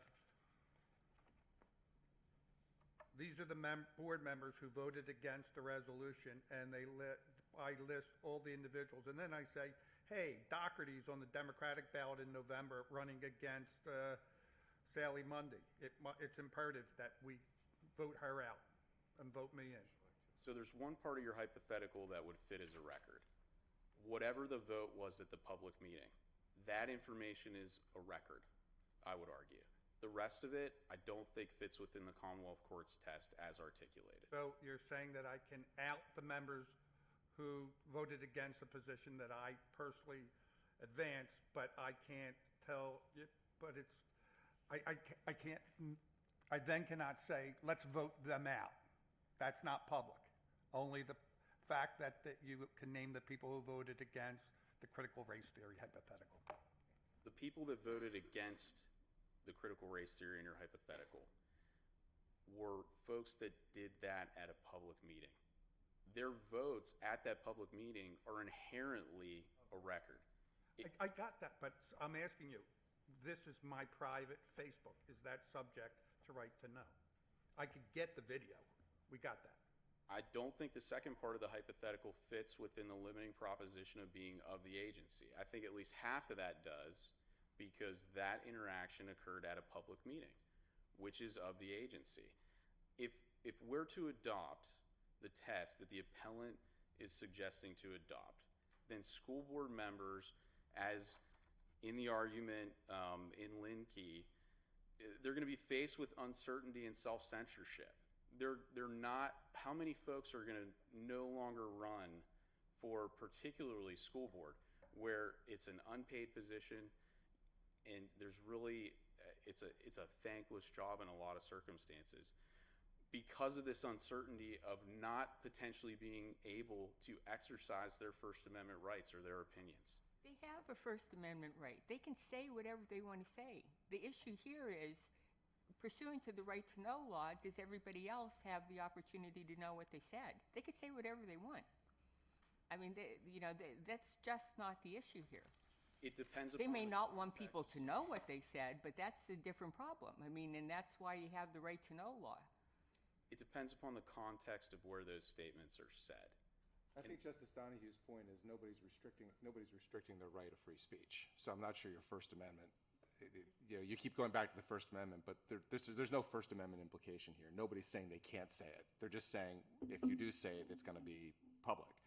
But and we've talked about this one thing about of the agency for a while. What about the second part of the definition that says that it is created, received, or retained pursuant to law or in connection with the transaction, business, or activity of the agency? Is a Facebook post by a single member of a government body a record that is created, received, or retained pursuant to law or in connection with the transaction, business, or activity of the agency? I'm happy to address that question. I think that if you look at a Second Chance Incorporated, that case talks about whether or not there's a governmental function associated with a third-party vendor. Here, there's absolutely no scenario where Facebook would be considered to be a third-party vendor. Just wanted to touch on that briefly. But to answer your question, It obviously it's obviously not required by law. Correct. To do a Facebook post. So was the Facebook post actually created in connection with a transaction, business, or activity of the agency? I would argue that it's not, and I would argue that the record Maybe it may relate to it, but I guess the question is, what does in connection with mean? Well, I think at the record at page 35A, it's the affidavit of then Agency Open Records Officer Denise Cagle, where she said she had to inquire of the individual board members as to whether these Facebook posts existed. And the reason why I bring that up is because I think that answers the question. There wouldn't be a scenario where the district would have access to folks' personal Facebook accounts. They would have to, in that analysis, essentially go back and ask them if those records exist and then retain them. So I don't think that those records are inherently retained because they're a part of a separate third-party account where you sign up individually and you have to have individual credentials. Well, you're focusing on retained. It's created, received, or retained. So skip retained. Were these Facebook pages created pursuant to law? Obviously not. I'm not sure there's a really good argument that they were required to be created. Were they created in connection with a transaction, a business, or an activity of the agency? I do not believe that they were created in the furtherance of any agency activity here, because when you look at the trappings, just to skip back to the first part of the test, which I think flows into the question that you're asking, the second part of the test, this isn't a scenario where these individual school board members had accounts that said Mr. Valesky for Penncrest School Board, Mr. DeFrancesco for Penncrest School Board. They weren't posted on any official district accounts. And why is that? Why is this trappings argument? Why should this trappings argument govern our analysis? These are elected officials. These are elected officials discussing board business, discussing something that goes on in the school and talking about actions that are going to be taken in reaction to that. I don't know how that's not activity of the agency in connection with your response to the prior question. So, Justice Wecht, I'm not arguing that the trapping should be the only analysis, because that would be contrary to our overall position, in that the Commonwealth Court didn't even advocate for that. They said that in their test that the trappings element was only one part of it. They also then went on to say, focusing only on the trappings of the account, for example, its appearance or purpose, is likely not dispositive, and so they get into the universe of the responsive posts. They look at the creation, retention element of the test as well, and then to hammer it home, they talk about the limiting phrase, which is of the agency. So I just want to be clear, I'm not advocating only that the trappings analysis is dispositive Now, here. Mr. Schubert? Oh, Counsel, can I go back to my original question now that we've added this dialogue? So in my private post to my friends who are registered voters in the Penncrest area, and I specifically say about the vote that transpired, which is recorded and available, but then I turn around and I say, listen, we need to vote these liberals out. Is that, and as a member of the board, we need to vote these liberal members out and fill it with like-minded people so that we could do the duty of the district. Is that not in connection with business and activity of the agency, that being the board? And if so, is that not now subject to the right to know? I don't think so, because that would ultimately be the decision of the public to vote for their school board member. The question is that a business or activity? My post, is that in connection, my comments that we got to get rid of these liberals, is that in pursuit of or in connection with the business and activity of the district? Not specific agency business. I don't think there would be What would be more specific than saying we need to upend this board so we can get our agenda passed? If you add to your hypothetical a particular policy that Let's go back to the governs critical race district. theory. We need to get rid of all these liberals who support critical race theory. We need to do this, and everybody has to go. And the comments, right on, that's awesome. I support you. I'm voting. All my friends on my private account. But I'm talking as an administrator trying to upset the current board. Does that equate with connections of activities of my agency? That being, the school board, I want to change it to like-minded people. This is exactly why the Commonwealth Court articulated a multifaceted, multi-layered analysis to this question, because you can't fit it neatly in a box. But I'm asking you have to look at you have to start at the beginning, according to their test. You have to look at the trappings of the account. You have to look at if it's an official account or a private. Let's assume we don't want to follow Commonwealth Court. We don't have to do that. Correct. We want to develop our own. And our own, as Justice Probson always says, strict construction of the statute. There's no ambiguity there. That's what's written. I'm asking you, based upon the language of this statute and the facts that I just provided you, excising the Commonwealth Court's current standard, does it meet the definition? That would be a yes or no, based upon your understanding of the statute, cutting out Commonwealth Court. I think the statutory construction element of this analysis is very important. I'm certainly not arguing that the right to know law was not a remedial piece of legislation to go back and look at the Right to Know Act. And if you look at Section 102 and the definition of what's a record, it talks about whether it's of the agency. And so if you're going to create your own test, that's the critical element. It's fact intensive. I think you'd have to look at every situation that would come before the Office of Open Records and then potentially go up on appeal to the trial court, like in this situation. I think that there's no need necessarily to remove the Commonwealth Court test. My only caution would be what Justice Castile and what the Madam Chief Justice picked up on as well in her concurrence with his dissent was that that could lead to enormous amounts of litigation. on an already extremely litigated statute. It's slippery slope, is what you're saying. I mean, using Justice Doherty and Justice Mundy's kind of examples, if we determined that that particular post was a document of the agency, then theoretically, any communication between myself, Justice Mundy, Justice Doherty, the Chief, and every other justice on that particular Facebook post or issue could become subject to a right to know request. Yes. Well, even broader.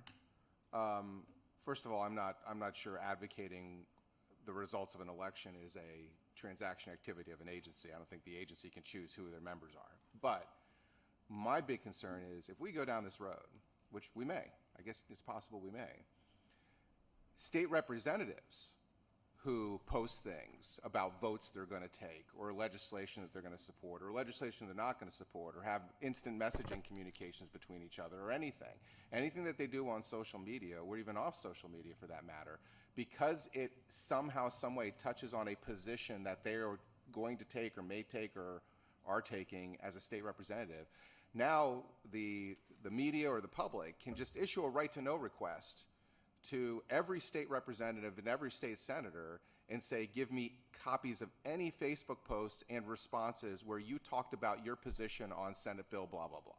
And that's how the right to know law is going to be used going forward. I would argue that that's exactly correct. Mr. Schubert, I'd like to follow up on Justice Mundy's earlier question about the universe of persons who could read these posts in this case. Are the posts public in the sense that anyone who has a Facebook account can look at them, or are they limited to people who are friends of the Facebook author? Social media uses algorithms to make people's posts either more or less prevalent within their feeds. And so if you're not affiliated with these particular school board members in any way, you haven't searched them before, you haven't looked for Penncrest information before, it's likely, based upon my understanding, and keep in mind that it's a better understanding than mine because I don't know who the Facebook posts really go to. Based upon my understanding, if you've searched for one of these school board members more than one time, you'd be more likely to see this post in your feed. So you could see it if you weren't one of their Facebook friends. Arguably, but the chances of that would be very small if you didn't have some sort of interaction with them before. My argument would be that you would actually need to search these folks out. Okay, if you're looking, let's look at the smaller universe then as being their Facebook friends. Was there any testimony or evidence regarding how many people are in that universe? Based upon my understanding of the record, I don't believe so. Just to go back to an earlier point that I was trying to convey to Justice Mundy is that oftentimes now school districts do have official accounts. That's exactly why in the record at 49A, Penncrest School District's policy talks about how to interact on the official district social media. And so you don't have a forum here. This would be arguably a different analysis if the official district account posted a photo of these library books and then it was reshared by these two school board members, but you don't have that. You have a third party. What's throwing me off here, and pardon me for interrupting you, what's throwing me off here is the salutation on the Facebook post saying, hey, Maplewood Penncrest parents, which indicates to me that the intent of the author is to communicate to that universe. Let me answer it this way. If I go home after the argument and I post on my social media, hey, Supreme Court Justices of Pennsylvania, please find for me in this case. What are the chances that you would be able to see that post? You probably wouldn't. But that's if not I the made test. it public. That's not the test. That can't be the legal test. It's kind of sort of unlikely that it's going to be seen by XYZ portion of the public. That's not a legal test. I mean, either either they're discussing public business in a way that's accessible to the public, or they're not. It's either public or not. It's a binary proposition. It's not, well, it's a tough algorithm and blah blah blah. Because your argument, it seems to me, would mean that the law incentivizes elected officials to avoid the right to know law by just keeping away from the government account and doing all their business on their Facebook pages. I don't think so, because that issue has been well developed in the case law for personal emails. In fact, I think it's Baxter or Bumstead, and I apologize if I'm conflating the citations, but I know that one of those, I believe it was Bumstead, said specifically, just because an email address is a public email address doesn't necessarily mean that it's a public record. I could argue, and vice versa. I could arguably, I'm sorry. Emails are different than Facebook posts. Emails are by definition email to an address. You know to whom your email is being sent. With a Facebook post, I mean, let's look at the practicalities of this case. A contractor who's working for the school district originates the post. Hey, school board citizens, look what's going on in this library. There are 3 school board members who are accessing this account. I mean, this isn't an account that was just sort of willy-nilly out there addressed to the world. I mean, it was in some way, shape, or form directed to individuals with an interest in this particular school district. I mean, it's not by happenstance that these 3 school district members happen to get this email post, is it? Well, I just wanted to be careful when answering Justice Weck's question that I do believe that at least part of that analysis exists in the case law that's specific to personal emails. The Commonwealth Court would agree, based upon their test, that the email analysis in the case law in Silberstein, Baxter, Bumstead, all those lines of cases applies to a certain extent, but even they looked at this issue as a new issue, as an issue arguably of first impression, where they said that analysis related to personal emails doesn't quite cut it, so we're going to look at what we have available in Pennsylvania, which was Purdy and also Boyer, and then look to the outside jurisdictions, including the Sixth Circuit case of Lynn Key at the time that was pending, which is now, been argued in the Supreme Court of the United States, and I think is well reasoned and could arguably apply to this if you take out the fact that it was in the context of a Section 1983 claim and not the right to know law. Well, I'm going to try to bring this argument to a conclusion. Do any justices have? Sure. So follow up to Justice Donahue's question, and because I just don't believe that this court has the accurate understanding of how these Facebook pages work. So the contractor who's at the school and takes the picture and posts it out, hey, Maplewood students or parents, that's only going to go to another Facebook account which has accepted the contractor as their friend. Correct? I think that could be true. I think it also could be true if that person had interactions with district folks before, and it would increase the likelihood of them being visible in the algorithm. And again, I want to be very clear that this is just my understanding of social media. So the record's not really clear then from this case where the contractor's Facebook post went to that swept in these school board members. I think that's accurate, and I don't want to misrepresent things. Okay, and likewise, when the school board members posted publicly, we have no idea if that was 10 people, 20 people, 100 people. I think the only measurable qualitative analysis that you could attribute to it is in the record, is the number of likes or comments that were on each post. Absent that, I don't know how you could, based upon what's in the record, develop an understanding of how far that post reached. That's all. Thank you.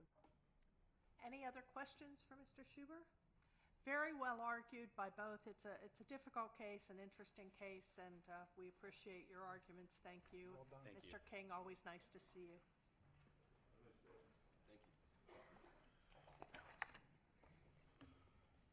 I'm going back and forth.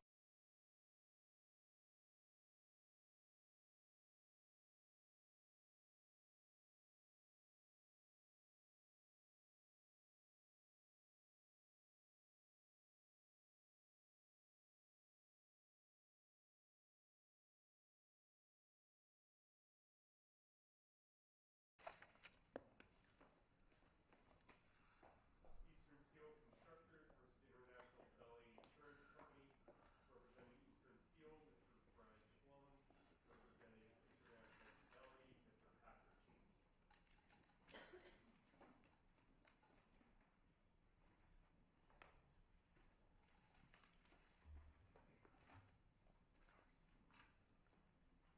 You may approach. In these cross appeals by allowance, our court considers whether a surety issuing a payment bond is bound by an arbitration award entered and reduced to judgment against the principal when the surety had full knowledge of the proceeding against the principal and an opportunity to participate in and defend against the claims but failed to do so.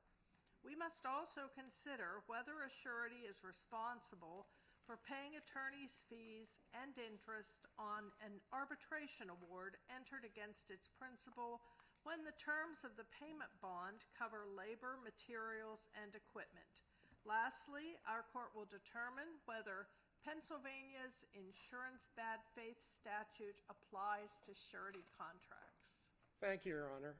It's a fascinating issue that the law students have been wondering about, and I'm so glad that they're here to hear this argument. It makes my head spin, so thank you, Your Honors. May it please the court, my name's Brian Jablon, and I represent Eastern Steel Constructors, Inc.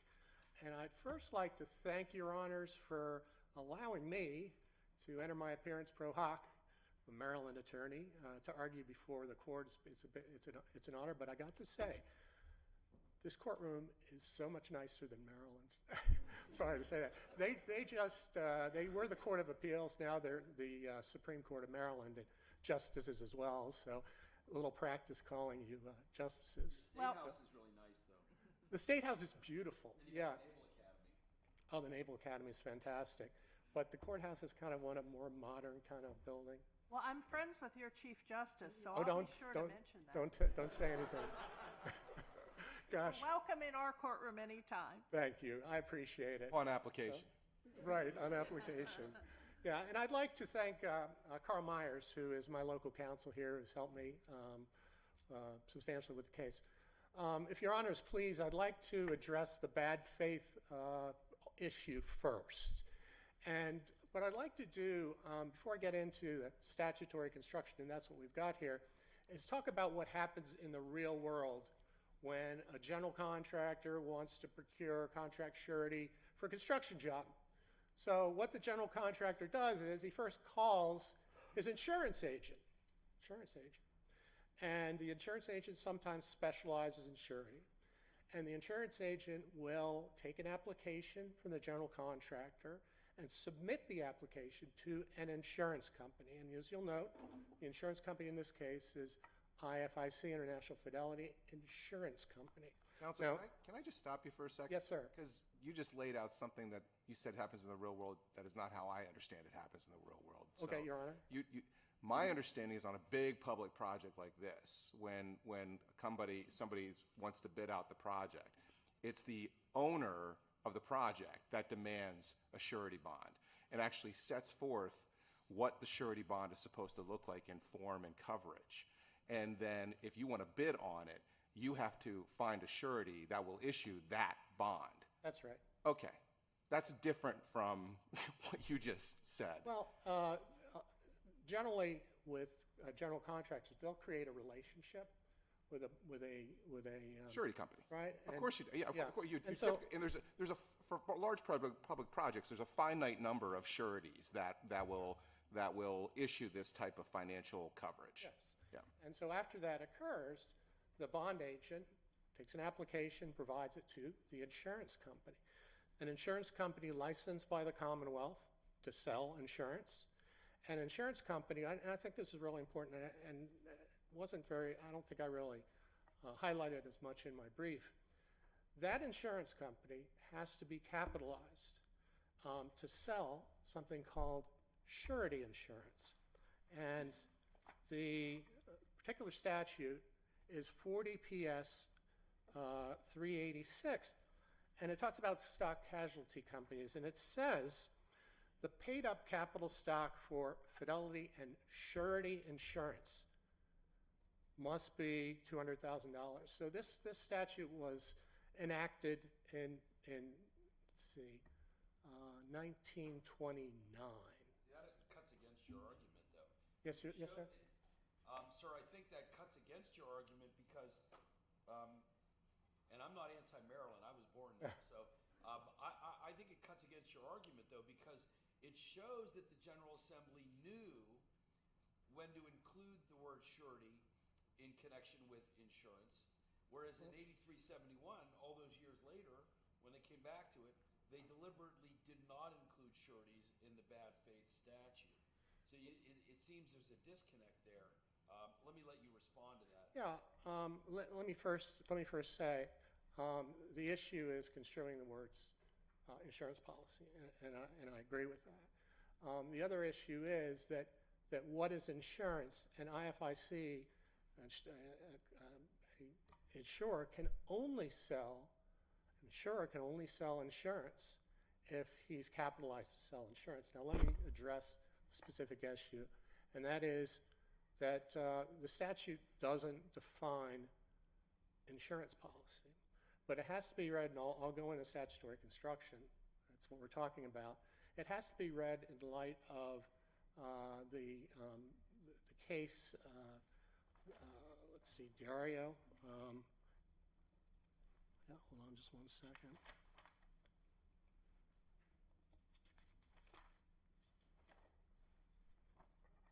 Bear with me, Your Honors. D'Ambrosio. And so I wrote about that in my brief.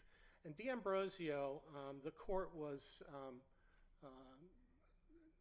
basically asked to rule that there was a common law cause of action for bad faith, for insurance bad faith. And the court pointed to the UIPA, which is the Unfair Insurance Practices Act.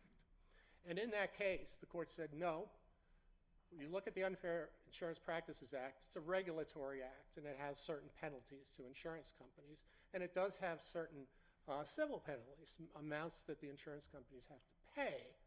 However, there was nothing in that statute at all, about civil causes of action. And that court, the D'Ambrosio court, and it was a Pennsylvania Supreme Court case, invited the legislature to, if they saw fit, to enact a statute allowing bad faith cause of action. Now, in the UIPA, the UIPA does define insurance policy as including a number of types of insurance, including fidelity and surety bonds. Now, you've got this 8371, which was enacted in direct response to the UIPA, in direct response. It is, and I talked about impartial materia, and I know that we look at that when there is an ambiguity. Now, I can't say anything more ambiguous in a case when Jablon is arguing, yeah, it's insurance, and my esteemed counsel is arguing, no, it's not. Counsel, I have a more direct question regarding 8371. Yes, Justice. Who is the insured in a surety contract? Right. So in a surety contract, there are two types. One is what's a performance surety, and that is issued by the insurance company. Who's the insured?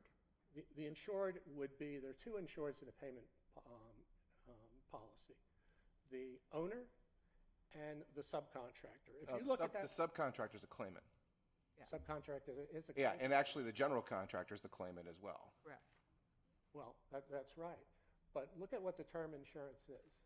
Insurance is indemnifying someone against contingent loss.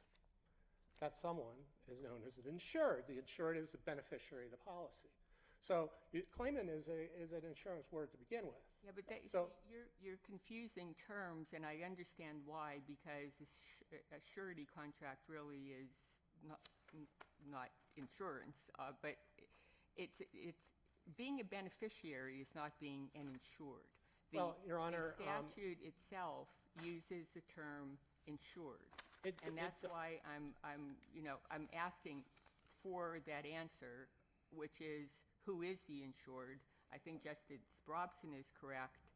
Your client is a claimant. The contractor is a claimant. But who is the insured in this context? let's compare it to a life insurance policy. A life insurance policy is purchased maybe by the owner of the policy.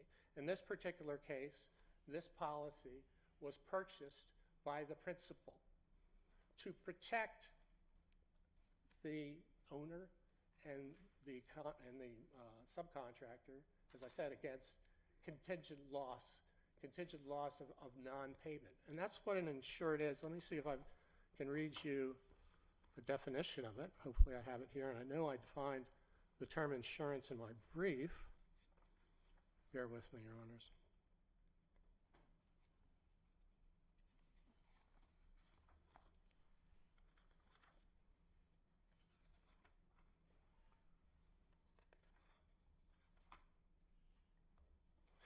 I defined in my brief, I don't have it here, but an insured, you say it's the beneficiary of the policy.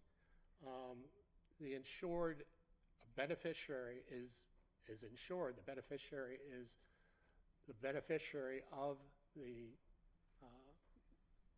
insurer's, in essence, indemnification of loss by terms of non-payment. So I'm not, and I'd like to ask a follow-up question, but I'm not really following you. There is law that I've cited that states a third-party beneficiary can make a claim under 8371.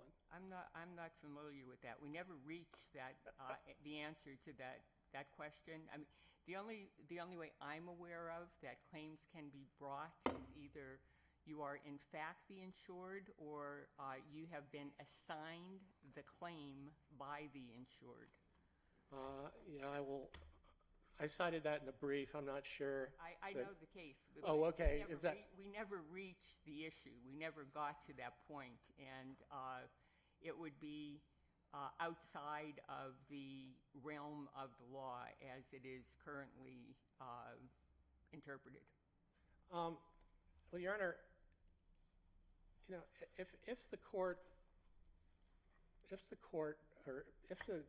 legislature in 1929 passed a statute that says that the insurance company sells surety insurance, does that mean there's no insured? Insurance necessarily has Again, who is the insured? The insured, as I said, is either the owner or in this case, the subcontractor, who are beneficiaries of the insurance. But you see, Justice Donohue's, I think, getting at an interesting distinction, which I think is problematic for your bad faith argument, because the insurance contract protects the insured, whereas the suretyship is intended to protect others from. Here it protected against Ionati's default. It protected these others. So in drafting the 8371, it seems like the legislature decided, you know, we're just going to leave suretyships over here, and we're going to deal with harm to insureds. Well, Your Honor, the same thing happens, as I said, with a life insurance policy. life insurance policy, the owner of the policy sets up the policy to protect someone else who doesn't own the policy, who is insured. But No, they're not insured. The purchaser of well, that life, the purchaser of that life insurance policy is the insured. Right. That's who is the insured. It's not the beneficiaries. In fact, you really shouldn't go down the life insurance route because life insurance is sui generis, and because you could have the owner, the insured, the beneficiaries. Yeah, there's like that's three true. parties involved in that. Yeah. The purchaser of the life insurance policy may not be the insured. I mean, that's just. There's a big distinction in insurity, though, that makes it incredibly different from any type of insurance product, and that is the fact that the bonding company, the company that's issuing the surety bond, which I don't think anybody would mistake for an insurance policy, the one that's issuing the bond, is basically just temporarily stepping into the shoes of the defaulting party.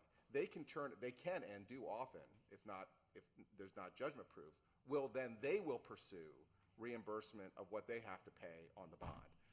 Insurance companies don't do that. Yeah, they do. Not against the policy, not against the person that they issue the insurance policy to, not against the insured.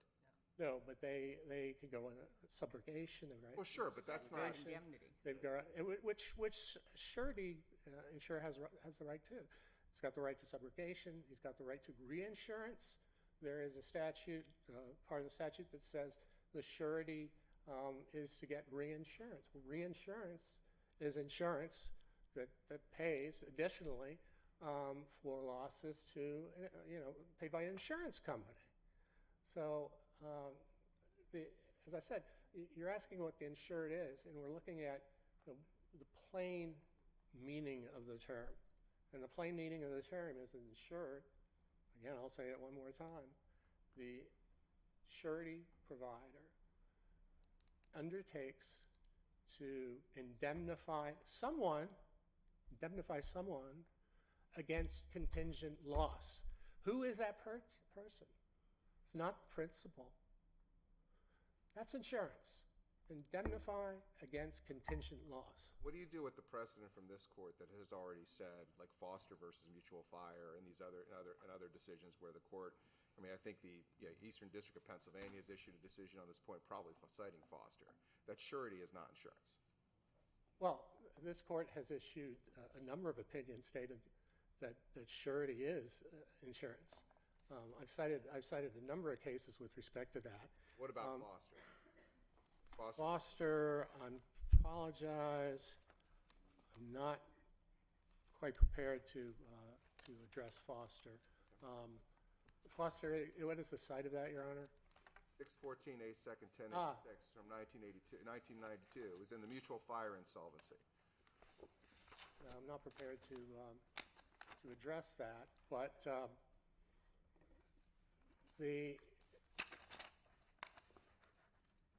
it basically says that the bilateral contract of insurance is different from a trilateral arrangement in a surety relationship. Well, that's why I wanted to go to my practical statement as to what general contractor does.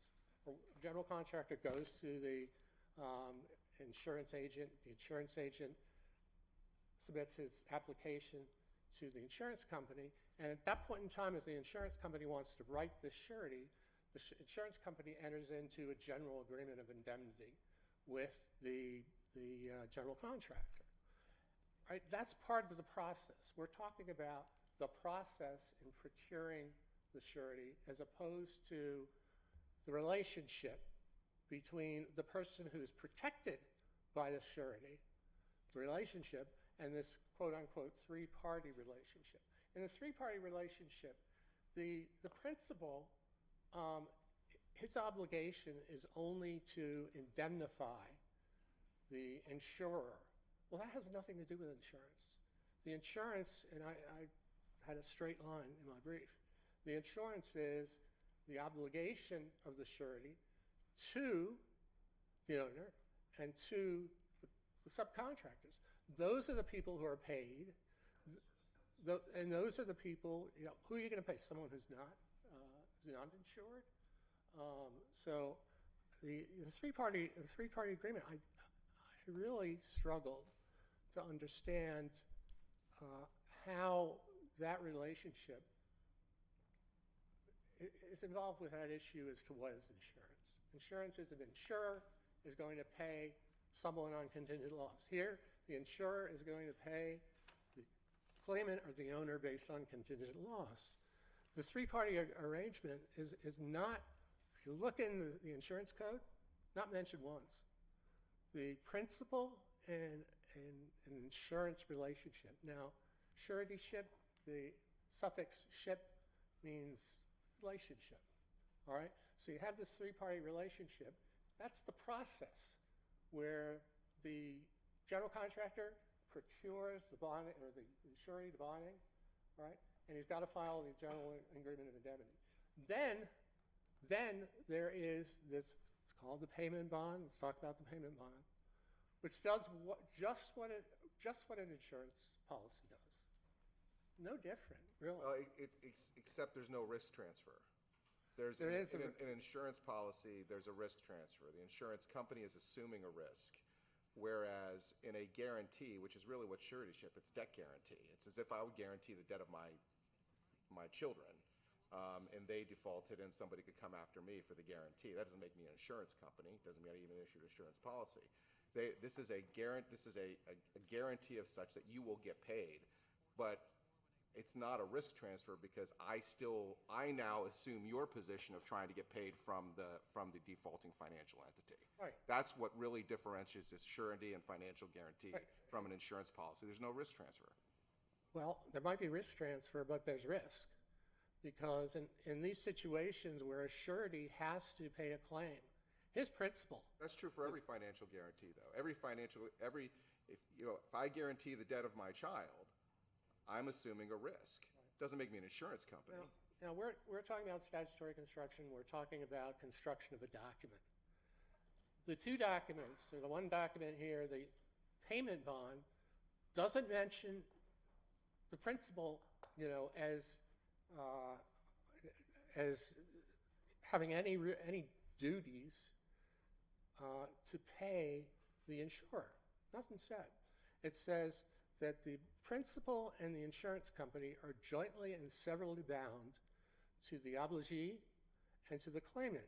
But there's nothing in that document that provides that the insurer is going to be indemnified from the principal. So you've got to look at the four-cornered document. I mean, we're talking about an insurance policy, and the insurance policy is contained in that document. So the issue as to indemnification, the general agreement of indemnity, that's a separate agreement between the insurance company and its principal. Principal actually signs his life away. He does.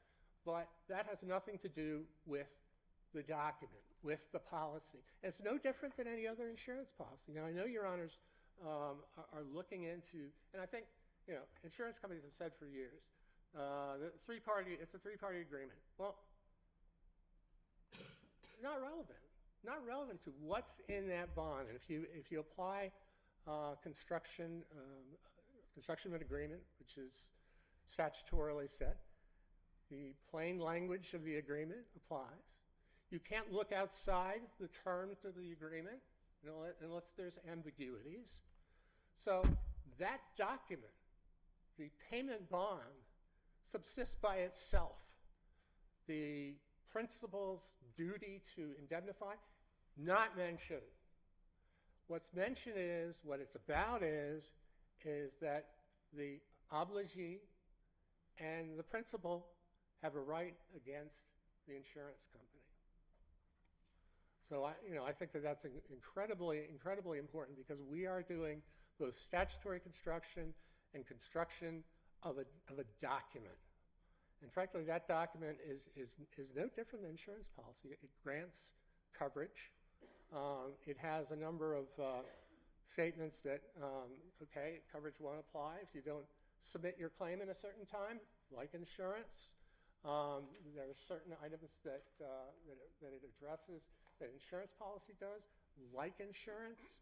I mean, look, if it quacks like a duck, it walks like a duck. it's a duck. And this document quacks like an insurance policy, walks like an insurance policy. And the issues with respect to the three-party agreement, they just don't appear.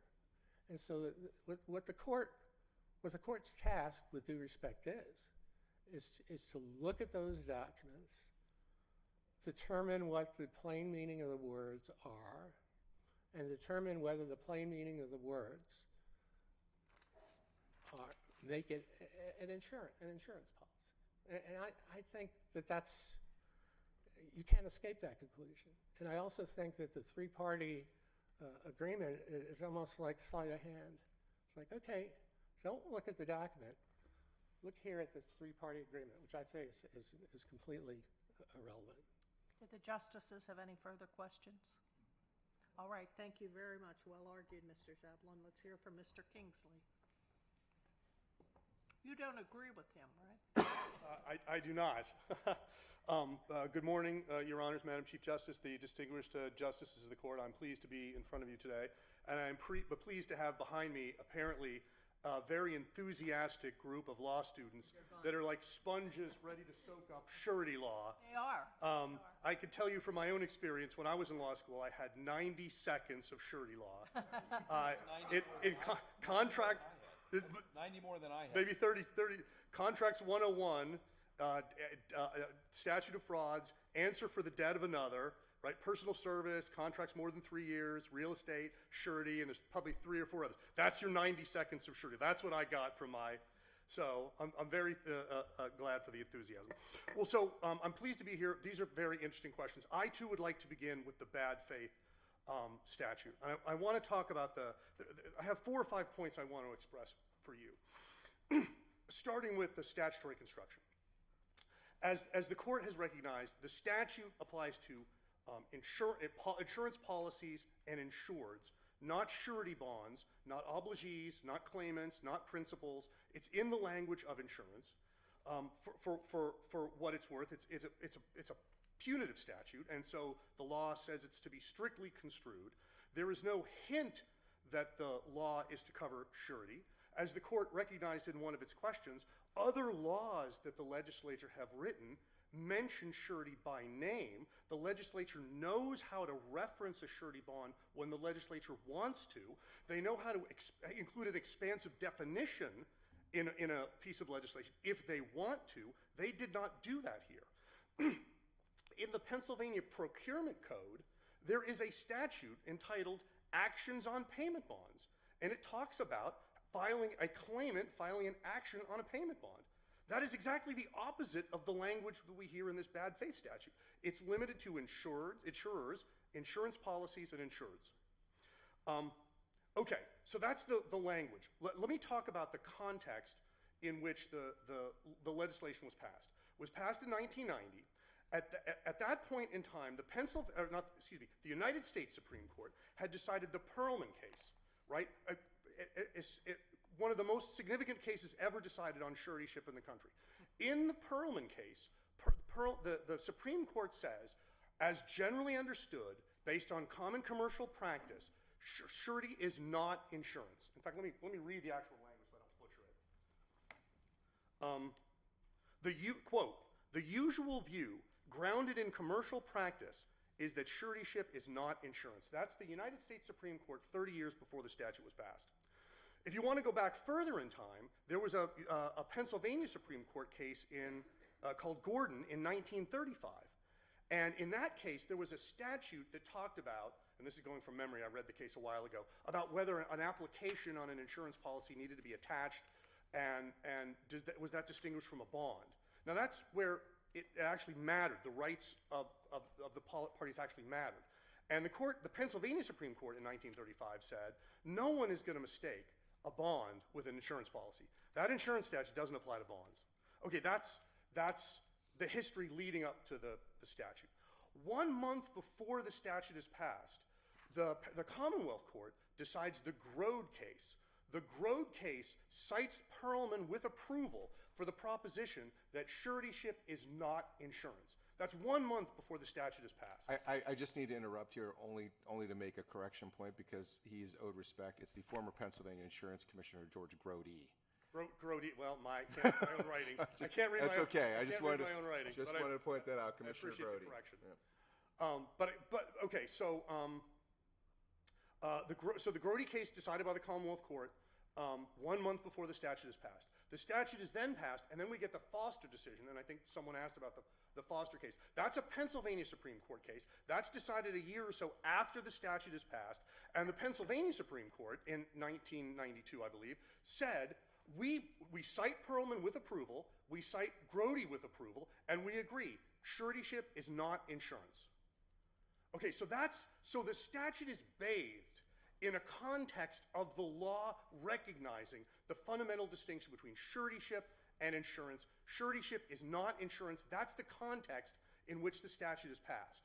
Okay, now I've brought you on our little chronology up to the statute right soon thereafter. Now let me play it forward.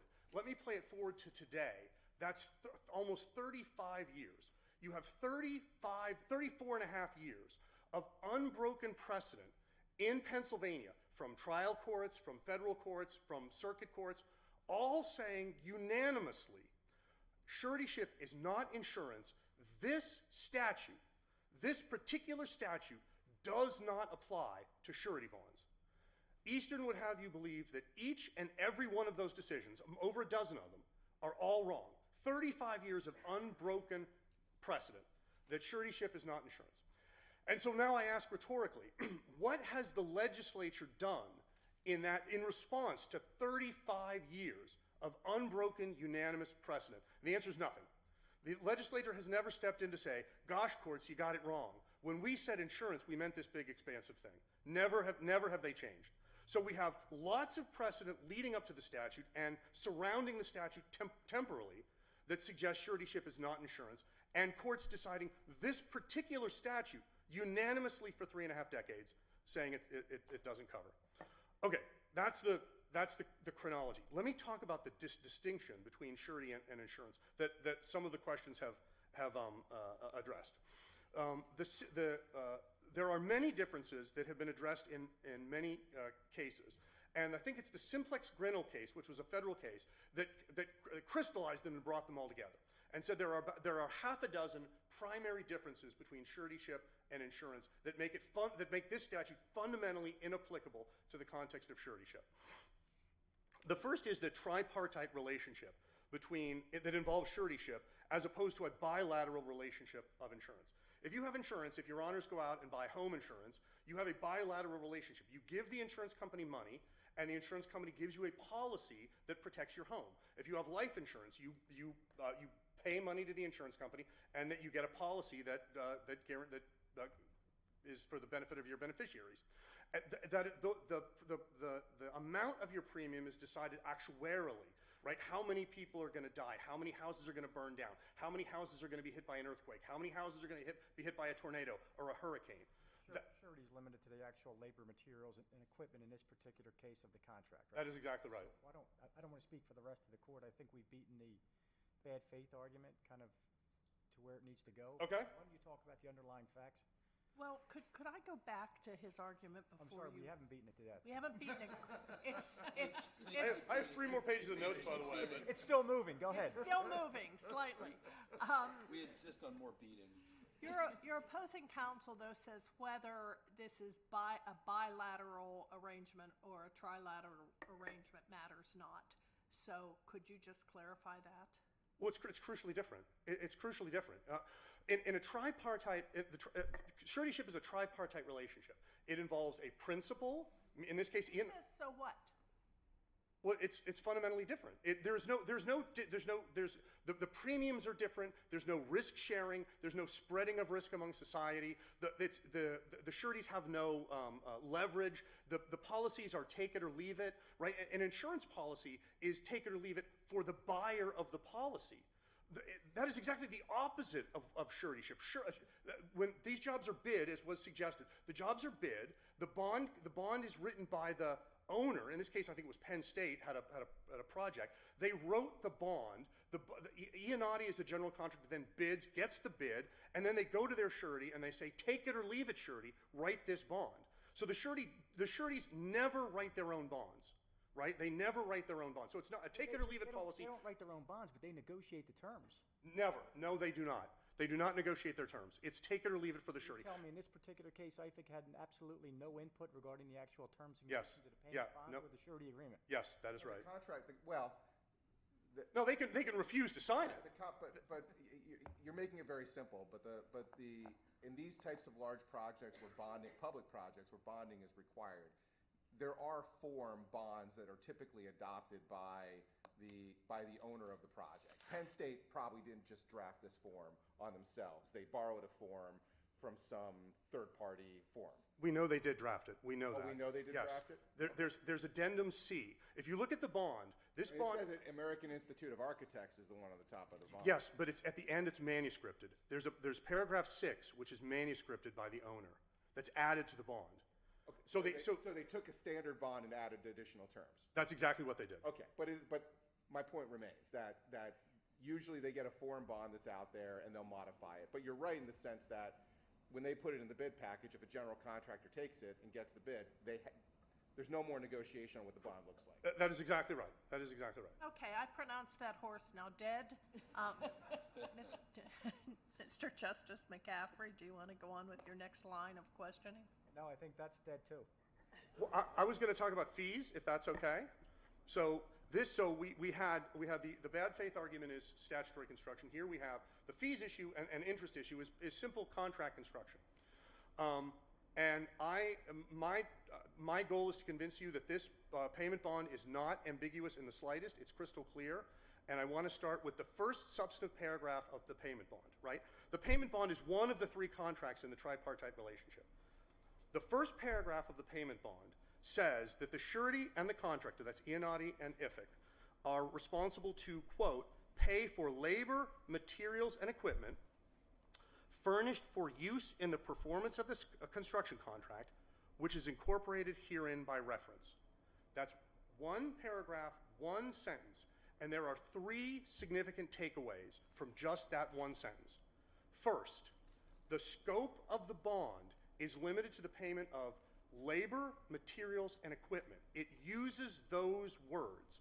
If Eastern's argument is to be believed, the court is to ignore those words. They mean nothing. Ignore those words. Well, then I ask the court rhetorically, what are those words doing there? They're obviously limiting and focusing the payment obligation that the surety is undertaking. Labor, materials, and equipment. The second takeaway from that paragraph is whatever is being paid for, whatever is included in labor, materials, and equipment must be used in the performance of the construction contract. That is another limitation in paragraph 1. I am quite sure that my worthy adversaries are excellent and know construction, but I can also guarantee you that they weren't out there doing anything in the performance of the construction contract. That's a second limitation just in the first paragraph.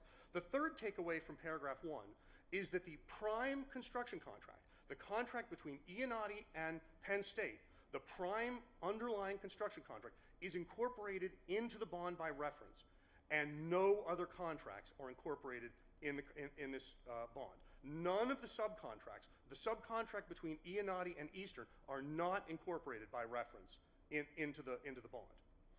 Okay, as if that weren't clear enough that the bond is limited to labor, materials, and equipment, the court will note that the writer of the bond goes out of their way to further define and enlighten the reader as to what labor, materials, and equipment means.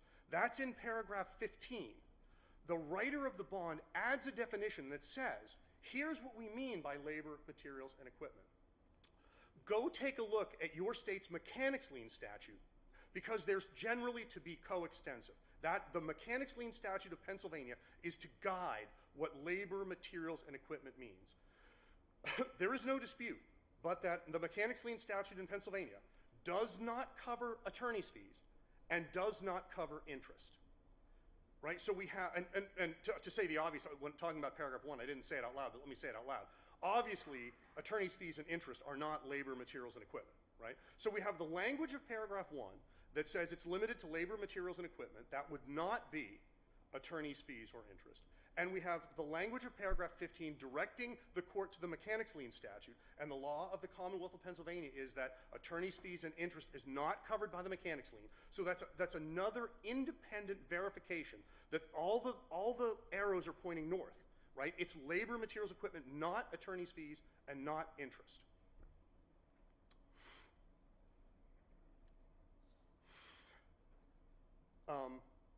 The next thing I want to point out is that the paragraph 6, the manuscript paragraph that I mentioned. Paragraph 6 was added by Penn State, right? They took the AIA form bond, the American Institute of Architects form bond, and added paragraph 6. And why is that significant for these purposes?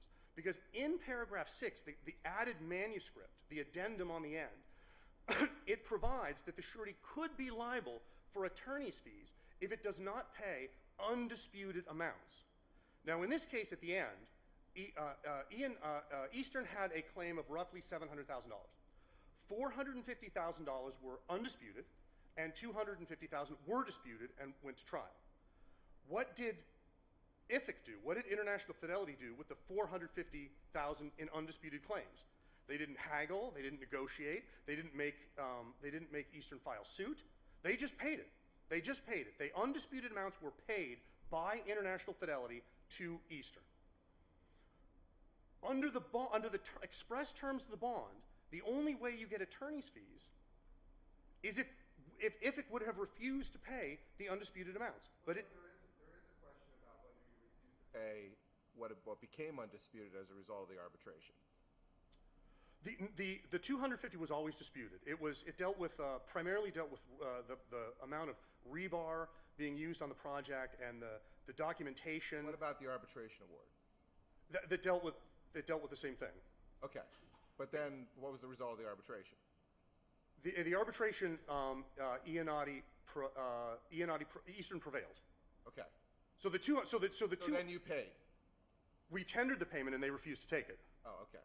Yeah, we tendered it. So why do we have an issue on here as to whether you're bound by the arbitration award? You believe you are bound by the arbitration award? No, I don't think that would be the right result here. And there's primarily two reasons. Well, but you tendered payment, right? We tendered payment, yeah. As a result of the arbitration. Yeah. So that issue, I'm not sure why we've been addressing it. You tendered the payment. Well, yeah, but as a practical matter, as a surety, if your principal, no, excuse me, I'm sorry, I got it wrong. There was a trial. I'm sorry, no, I got the time right. It was the trial between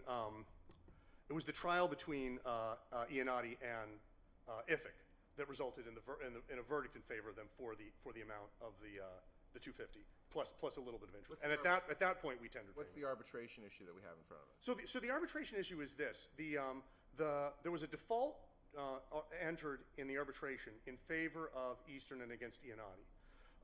And the question is that how it came to this court was there was a question about whether that fact could be introduced to the jury in the underlying trial, and the court said no.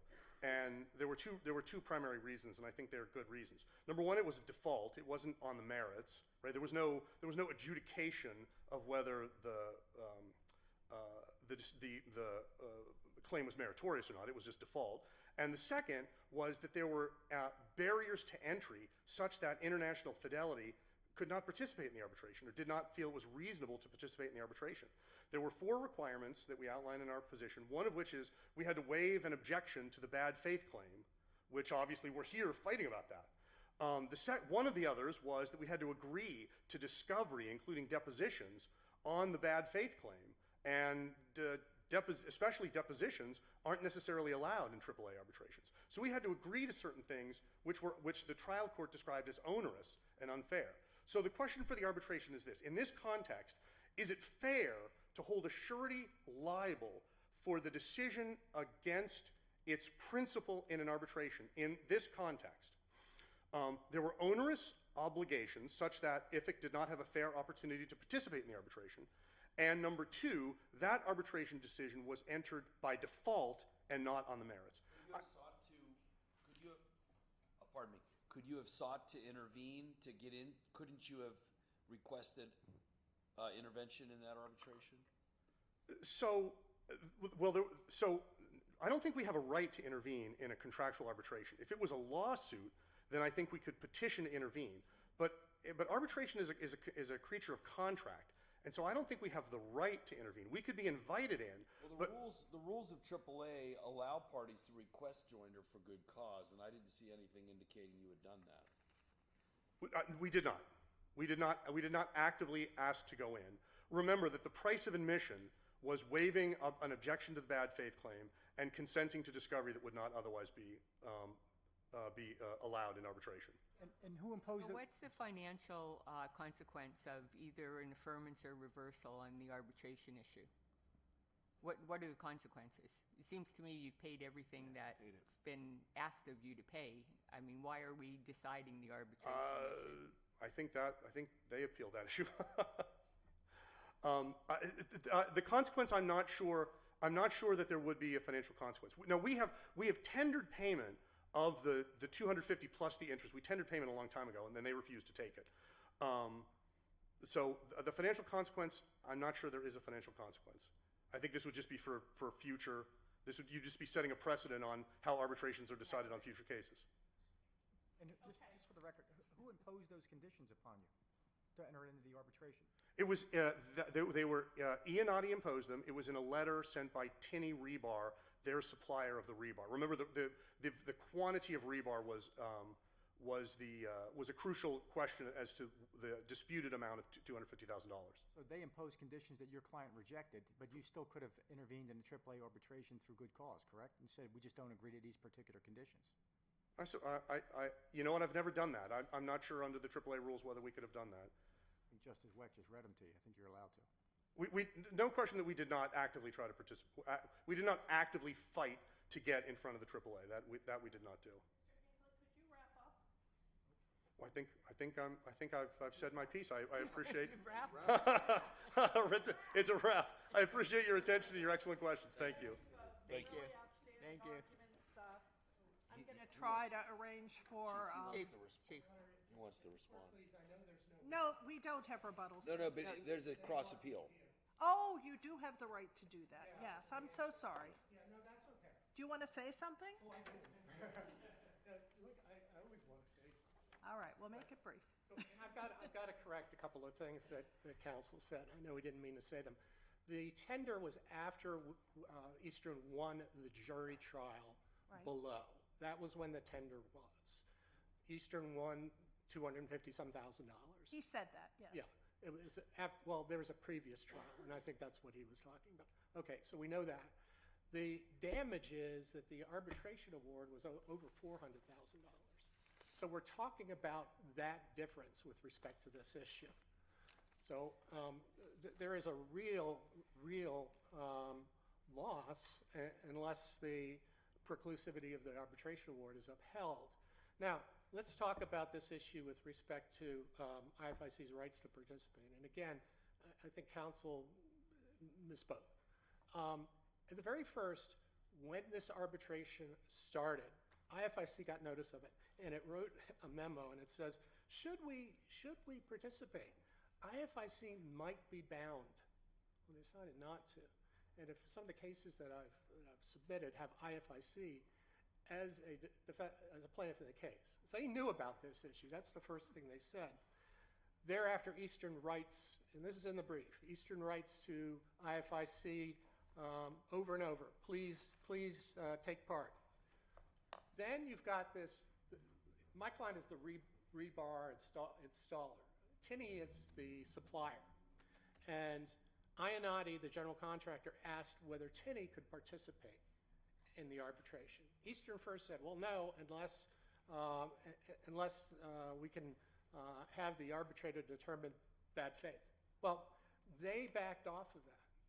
And you look at the brief and you look at my statement of facts in the reply.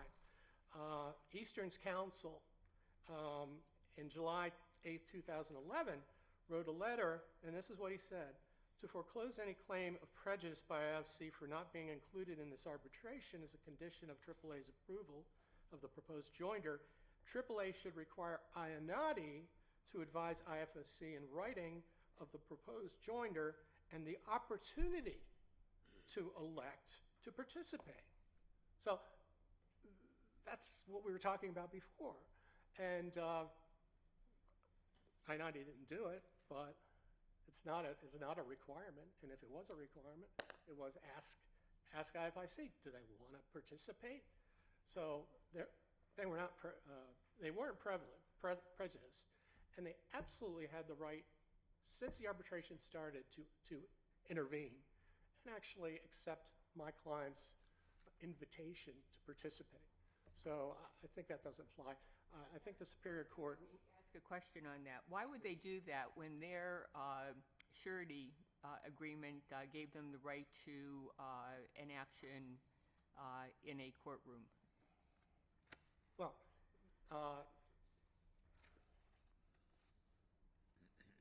so the surety is in the shoes and jointly obligated to the beneficiary with his principal.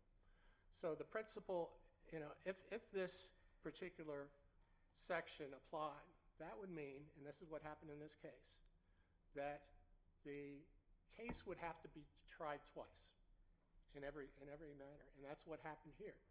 The case was tried twice. That's what happened in any situation where the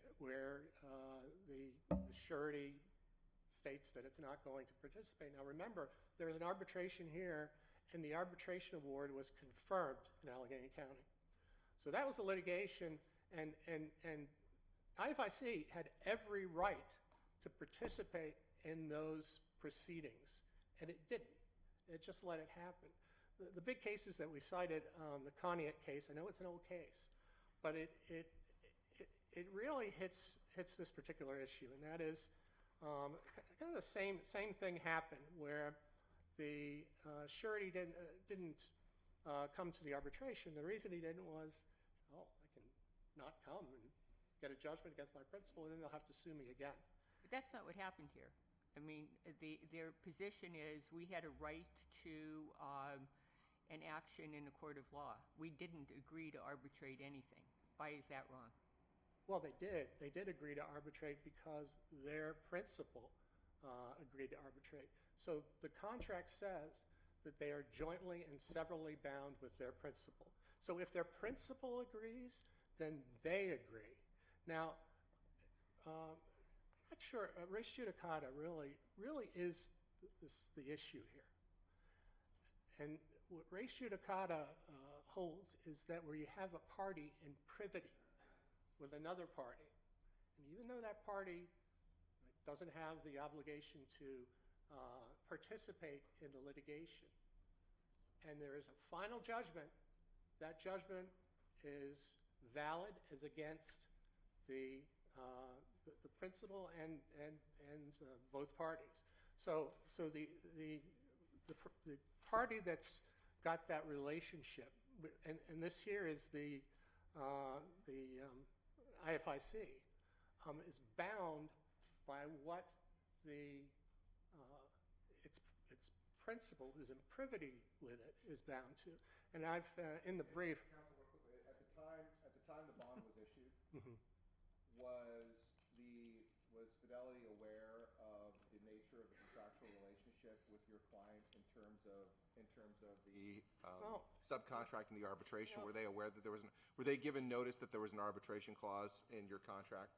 Well, I don't know, but it's very interesting. We've got to look at the bond again, because the bond is very important with respect to what the obligations of the. I know they're a shared obligation, and the obligation is that they owe to the same extent that you owe. I understand that. I'm just trying to understand the timing. There's some other language, and that language in paragraph 9. Contractor, the surety shall not be liable to the owner. It's paragraph 10. Yeah, paragraph 10. Yeah, right. The surety waives any notice of any change, including changes of time to the construction contract related to subcontracts, purchase orders, and other obligations. So the subcontracts are indeed incorporated by reference. Well, I don't know if that's true. I don't know if that answers Justice Brobson's question, because what this refers to is any change in subcontracts. In referring so to the question is, did the subcontract exist at the time of the issuance of the bond? well, at the time of the issuance of the bond, but if you're going to change the terms of the contract already exist. And so whether it's before or after, the surety is not looking at the subcontract. But what the surety says is, well, you know, I'm not going to. I'm going to pay all sums due to the claimant pursuant to the contract. Question again, and maybe you answered this. Does it matter how we decide this issue? Has your client either received or been tendered all amounts due? No. Okay, and My what's client still outstanding? has been tendered $250,000 that was won in Court of Common Pleas after the judgment. Eastern won an award of some $450,000 in the arbitration. The arbitration in which IFIC declined to participate in, really for strategic reasons. So you're talking about another, you know, $200,000 at least. So, and then we've got the attorney's fees issue, that the attorney's fees really should be a claim that Eastern has. But putting aside Justice Donahue, not even close. Will they be prejudiced if the Superior Court's opinion is overturned? Absolutely. And by the way, you know, I disagree with the Superior Court with respect to the bad faith, but they had a real beautiful opinion, I think. It was well argued. Justice DeBille did a very nice job. He always does. Yeah, he really did. Sorry. He really did. And I remember, just a little aside, I don't want to take up too much of your time, but this was during COVID, and 3 judges were on the screen, and they were just sitting back with their robes off. It was one of the funnest arguments I've ever had. Robes off? Yeah. I forget which judge. Yeah, they were not. They did have clothes. Yes. Yeah. Interesting. But in any event, I think that opinion is wonderful, and it speaks for itself. All right, Thank you. Do you need to respond to the cross appellate's argument? No, that would be a reply. He's already responded. There were cross appeals, and You've already covered this, right? I was just going to respond to the specific, a couple specific that's points. not. We don't do that. There was an appeal and a response, Yeah. and then there was an appeal and a Right. response. All right, so we've heard enough. Okay. All right, Thank thank you you. very much, both of I'd you. like to. I would Yeah. like to. Yeah. Maybe we should break now. What do you think? Yeah, I think so. What do you think? Break or? It's up to you. Mr. Minner, we are going to take a short lunch recess. We will resume at 12:45. We got to eat fast.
the audience is thinning, but the students are hanging in there, so we're glad to see you. Do you want to approach? Want to call the case? Commonwealth of Pennsylvania versus George Thomas Shifflett. Representing Mr. Shifflett, Mr. Leonard Sawtoff. Representing Commonwealth, Mr. Robert Bainey II. In this appeal by allowance, we address the issue we were evenly divided on in Commonwealth versus Verbeck, whether, in light of the U.S. Supreme Court's decision in Alene versus United States, a defendant's acceptance of ARD, accelerated release, that's hard to say, accelerated rehabilitative disposition, to be called simply ARD, for a DUI may constitute a prior offense under Section 3806 of the Motor Vehicle Code for purposes of imposing a sentence on a second DUI. Please proceed. May it please the court, Len Sosnob on behalf of Mr. Shifflett. My co-counsel Steve Rice is sitting here with me.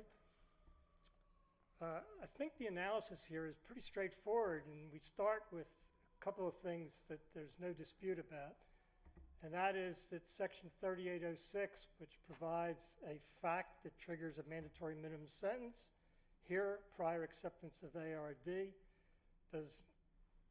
determination is made by preponderance of the evidence by a judge at sentencing. Alene and its progeny, on the other hand, require that for a fact that triggers a mandatory minimum sentence has to be proven beyond a reasonable doubt with the jury.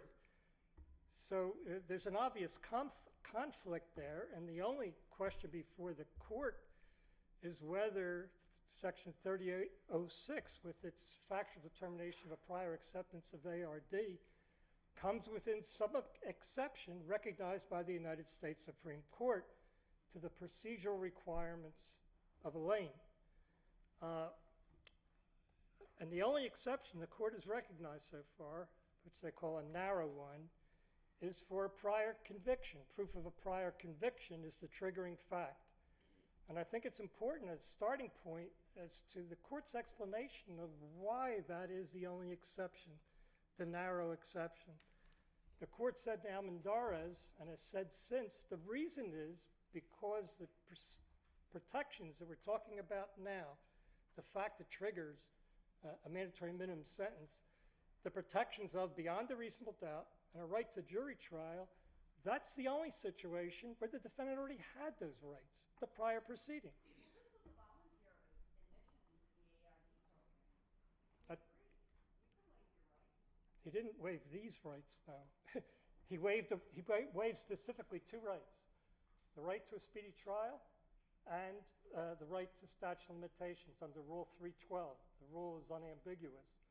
He did not waive, as the Commonwealth contends, he did not waive the right to have the Commonwealth prove the case beyond a reasonable doubt. But there was no conviction. Pardon me? There was no conviction. I know, I'm just going to the waiver point. I was going to argue the waiver point later, but I'll get to that right now if you'd like me to address that. Well, on top of that, would you not find it important to have counsel advise their client that by being accepted into the ARD program, should they become a recidivist, that it will count as a conviction? Don't you think that's incumbent upon counsel? Maybe if they don't share it with their client, it's ineffective assistance. I wouldn't go that far, and I imagine that some lawyers do advise the client. That, however, is not a waiver of any rights. That's the key. You can't call it a waiver because counsel might tell somebody about a statute, particularly when it's an unconstitutional statute. But let's tease that out.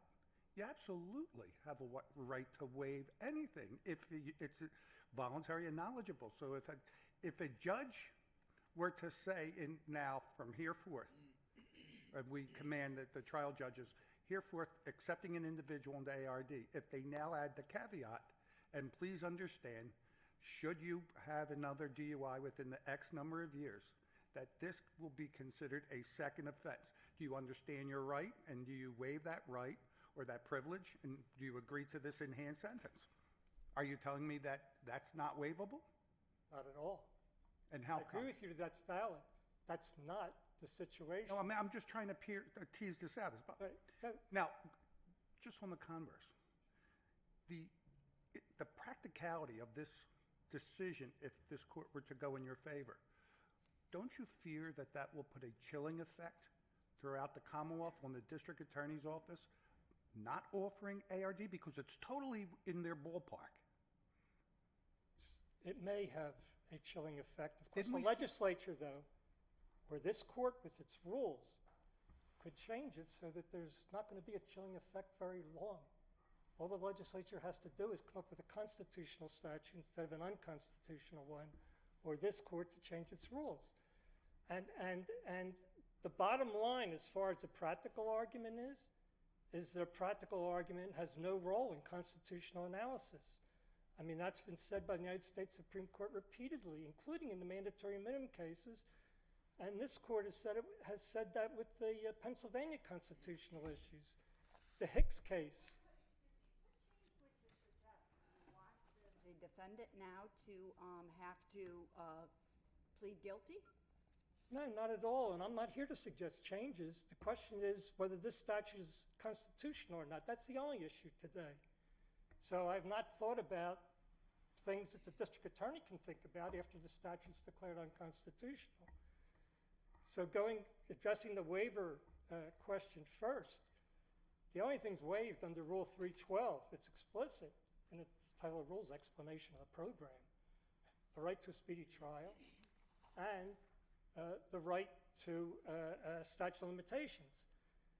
There is no implied waiver of the right to proof beyond a reasonable doubt. First of all, implied waivers of constitutional rights doesn't exist. There has to be a colloquy, etc. But even stronger than that is Rule 318. Rule 318 provides if you violate the conditions of ARD, the case proceeds according to law. And what that means is the person who accepted ARD gets a trial, including proof beyond a reasonable doubt, and can be acquitted. So under this statute, it's rather bizarre, because under this statute, there are Superior Court cases that hold that somebody is a recidivist under this statute and can get a mandatory minimum sentence after having been acquitted of the prior DUI charge. That's a very strange notion that you are a recidivist for a case where you got acquitted. So there is no waiver of these rights.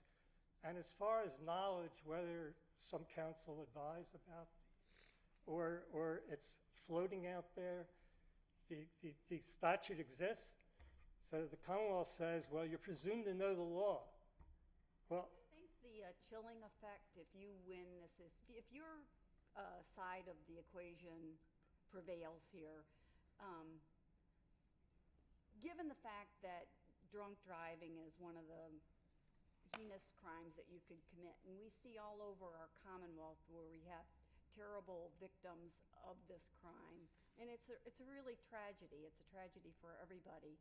But my fear is if your side of the balance here prevails, is we'll have district attorneys who are no longer willing to give one free get out of jail free card. And it's not getting out of jail free. Certainly you're going to go through the processes of ARD, but they're going to be reluctant to give that to people. They're going to say, you're going to plead guilty, and this is going to be your first offense. We're not going to do the ARD thing.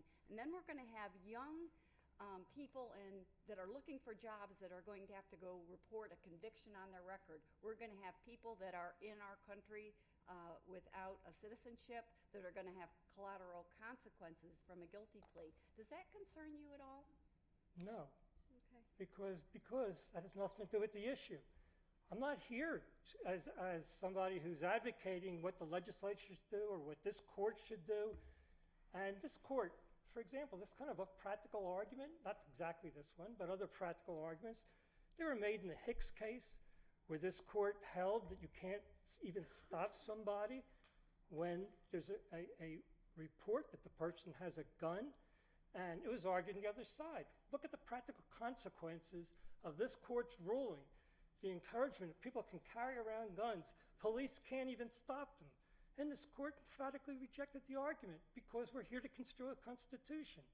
So it's just, and the same thing happened in the Alexander case with whether they need a warrant to search a car. This court said, we can't consider policy arguments.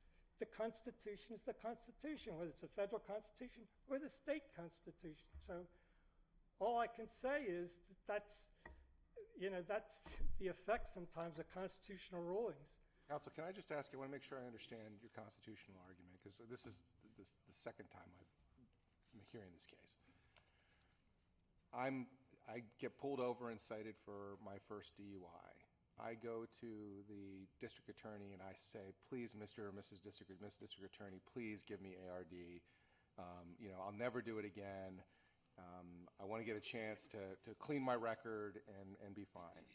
And the district attorney goes, well, okay, Mr. Brobson, I'd like to give you ARD. You understand if I give you ARD that even though you're not going to be convicted and you're waiving your right to a trial, that under statute, this acceptance into ARD will be considered a first offense should you reoffend within a certain period. I understand. I get it. I know. I understand. You sure you understand? I absolutely understand. Second offense. I'm right with you.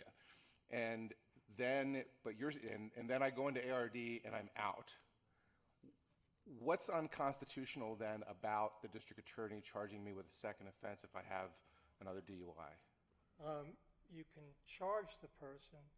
The problem is that you're still dealing with the person, and I wouldn't call it another DUI, because you're presumed innocent, and there's no evidence of your guilt with the first one, the ARD. So the person is not a recidivist when he gets convicted of DUI after a second arrest. So you're saying the fact that I had that colloquy with the DA and the DA said it's going to be considered a first offense, that's just all nothing. It's a nothing burger. It's a nothing burger for I think, a simple reason. When we get to the conviction, after the second arrest, we then have, is it going to be treated as a first offense or a second offense? It can't be treated as a second offense because 3806 is unconstitutional. And to follow That's what I'm up trying to understand. I'm just trying to put it into practical terms, as I understand it. You understand the facts that I laid out to you, right? You're not confused about the facts that I laid out to you. Okay, good. So I get pulled over for another DUI.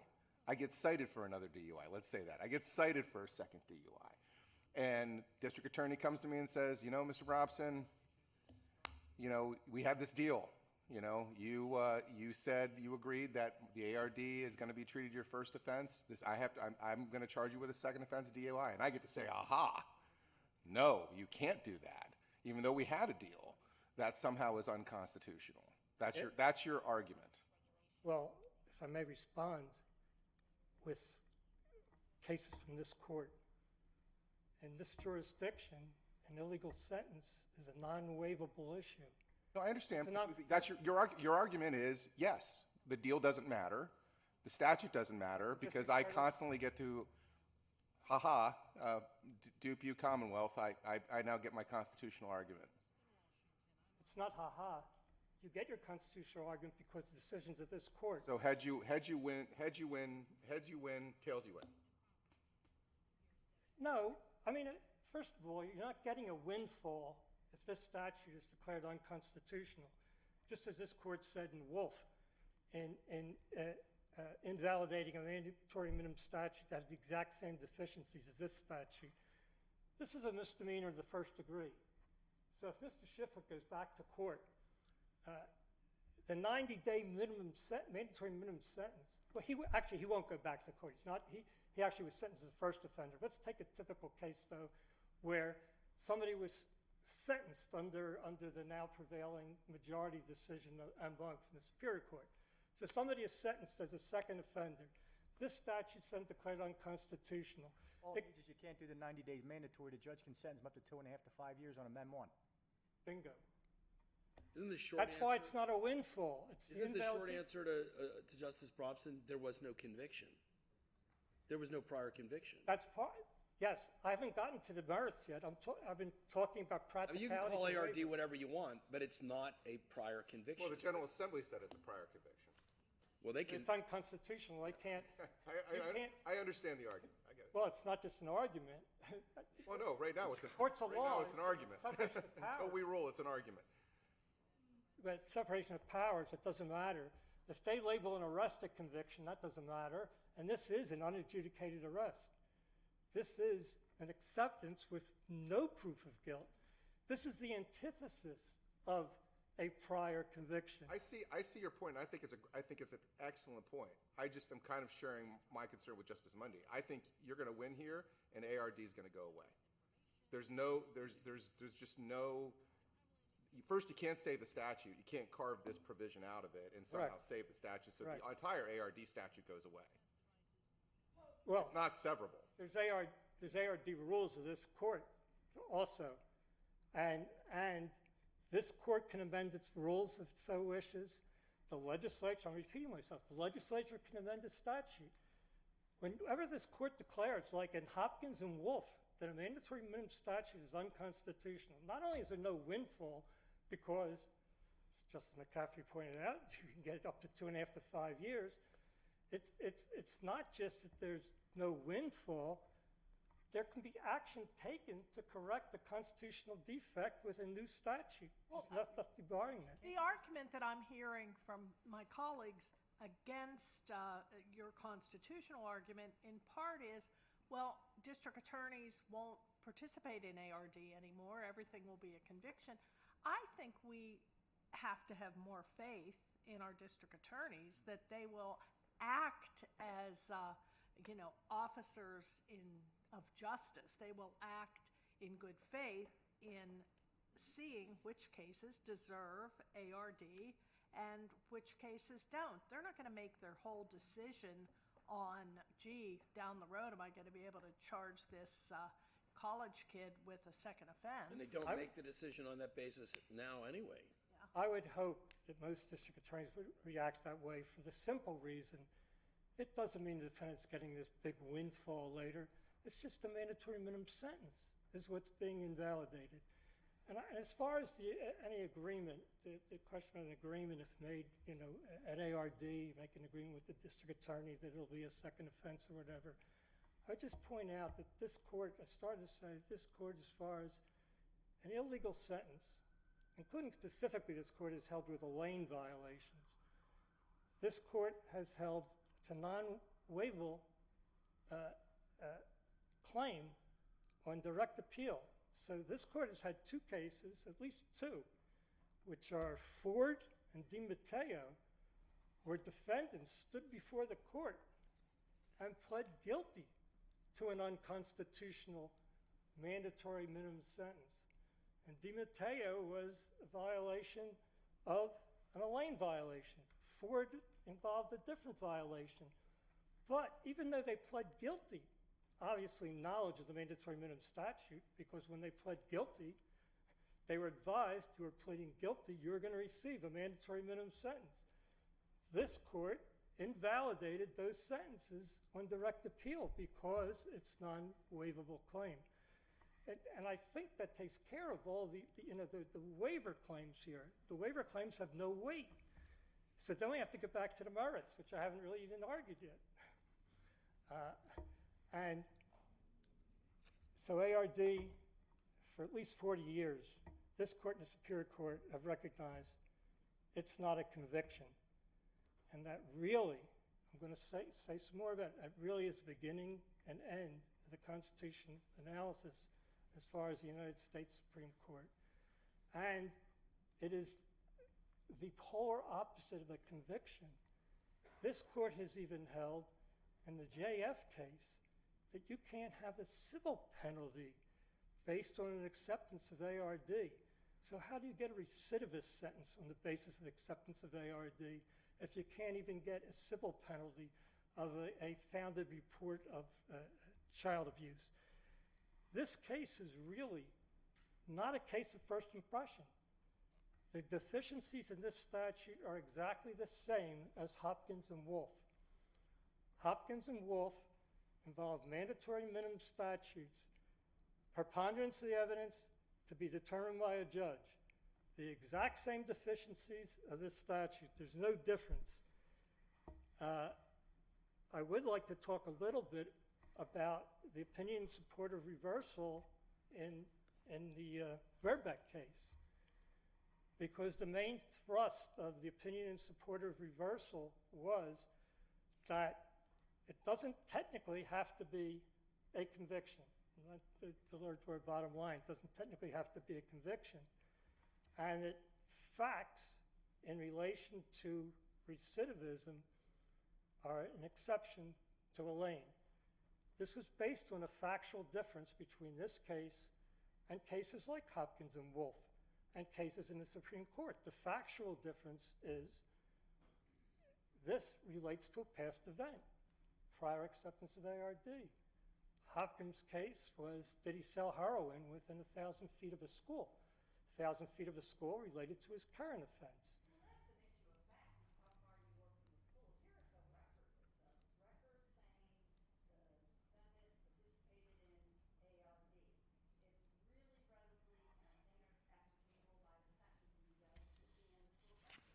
Well, he can't, the sentencing judge can't do it because it's unconstitutional.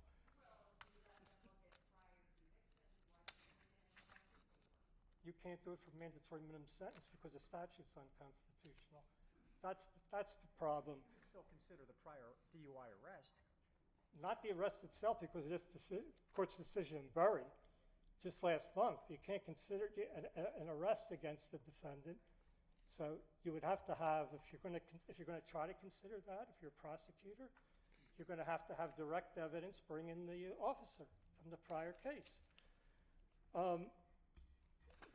So this court, the opinion supporter reversals pointed out the difference in fact. The fact is, that has to be proven here as a prior acceptance of ARD. That is a fact. This attorney has to prove. That fact is in the past, rather than most mandatory minimum statutes where the fact is in the present.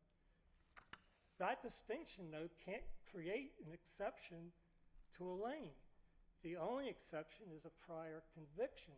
The court has been clear about that over and over. So that view of carving out another exception for facts relating to recidivism, there are two problems, and the third one I think is insurmountable. One is, going back, the defendant is not a recidivist, so we're not talking about a recidivist statute. He didn't do anything wrong in the eyes of the law. He's presumed innocent. Two, only the United States Supreme Court can carve out exceptions to its constitutional rules. And the most important is three. I want to talk briefly about Erlinger versus the United States. A decision of the United States Supreme Court a few months ago, which we cite in our reply brief, it decimates any argument that there is another exception beyond the prior conviction, which everybody agrees ARD is not a prior conviction. Erlinger versus the United States is cited in the reply brief, and it's 144 Supreme Court, 1840. The issue was the same as it is here and in the other cases where statutes have been invalidated because of a lane. There, though, it was a true recidivist statute. The statute, to get the mandatory minimum sentence, you had to have convicted, not allegedly committed, convicted at least 3 times of violent offenses on separate occasions. 3 prior violent felonies. Erlinger, his counsel, conceded he had 4 prior violent convictions. Undoubtedly, a recidivist under the statute. The issue raised before the United States Supreme Court was, does a lane apply to the facts in connection with the prior convictions, which did they occur on separate occasions? And the court was divided 6-3 because it was just like this looks at the past. That was looking at the past. It was a recidivist statute. Do the other facts in connection with the recidivist statute have to be proven beyond a reasonable doubt with a jury? 6 members of the United States Supreme Court said yes, Elaine applies. And I want to just, and a very emphatic decision. The prior conviction exceptions being the only exception is firmly entrenched. This case is on all fours with our prior cases. We have reiterated this limit on the scope of Almendarez over and over to the point of downright tedium. So understood, Almendarez does nothing to save the sentence in this case. Now, clearly, people could have a different viewpoint. That's why there were dissents. These facts were in connection with prior convictions. But the holding United States Supreme Court is unassailably correct because it has to be. Every state court is bound by it. And also there was an argument in there about, well, often, very often, on separate occasions, it's going to be so easily proven, you know, that this is really, that's part of the reason that Elaine shouldn't apply. Every justice on this court has heard this basic case in Verbic or heard it on the Superior Court in Chichkin. So I think we completely understand your arguments. If you'd like to wrap up, I certainly will give the justices an opportunity to ask any remaining questions. But if you'd like to wrap up, we really do understand your case. I know that. A lot of my argument I'm taking from your opinion, Justice West. And then, let's move on. Counting the votes up. Well, it's 3-3. What are you going to do? You have Chichkin down at the end. You may want to say something nice about me while you're at it. I don't think you wrote a separate opinion. I think you joined the other two. But also, you know, this is in all seriousness. I would hope that the three in support of reversal would change their position in light of Erlinger. Erlinger refutes the argument made for another exception. It can't be made anymore because the majority of the United States Supreme Court, it was the argument that was made in the Erlinger case, the exact one that was made by the opinion in support of reversal. And it was rejected by Erlinger. So that is out the window. And as far as whether the fact of an ARD is easily proven a lot of times, certified records, authentication, identification, it's the same person, that doesn't change the constitutional analysis. The court has said over and over again, it doesn't matter whether it's very difficult to prove, the fact that triggers mandatory sentence, or it's very easy to prove. And the last thing I'll say is, and again, I'm quoting Erlinger, there is no efficiency exception to the constitutional rights guaranteed for proof beyond a reasonable doubt in a jury trial. Because if there was, we wouldn't be stopping here. We'd search and seizure, you know, everything would be gone. That is correct. All right, thank you. Thank you very much. Let's hear from the Commonwealth. Mr. Bain. Thank you, Your Honor. Robert Bain from the Adams County DA's office on behalf of the Commonwealth. Co-counsel is Kevin McCarthy from the Allegheny County District Attorney's office. I'll try to be a little brief here because obviously I can count the votes as well. The Commonwealth's contention here is that obviously we acknowledge it is not a conviction. An ARD is not a conviction. That being said, we have the person convicted of ARD, they're going to be arrested. They're not convicted of ARD. That's a contradiction in I'm sorry, convicted of DUI. My apologies, Your Honor. No, it's not an adjudication even. It's a diversion. It's the whole point of ARD. They are still placed on, I would call it probation. They have to report to a probation officer. They have to do their classes. Yes, sir.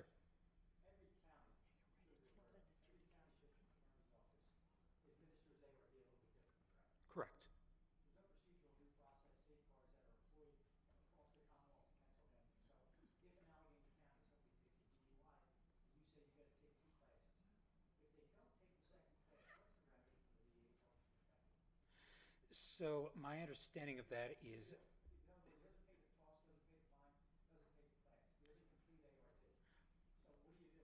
what does Adams County do, or what Adams County would move to revoke him from ARD? If correct.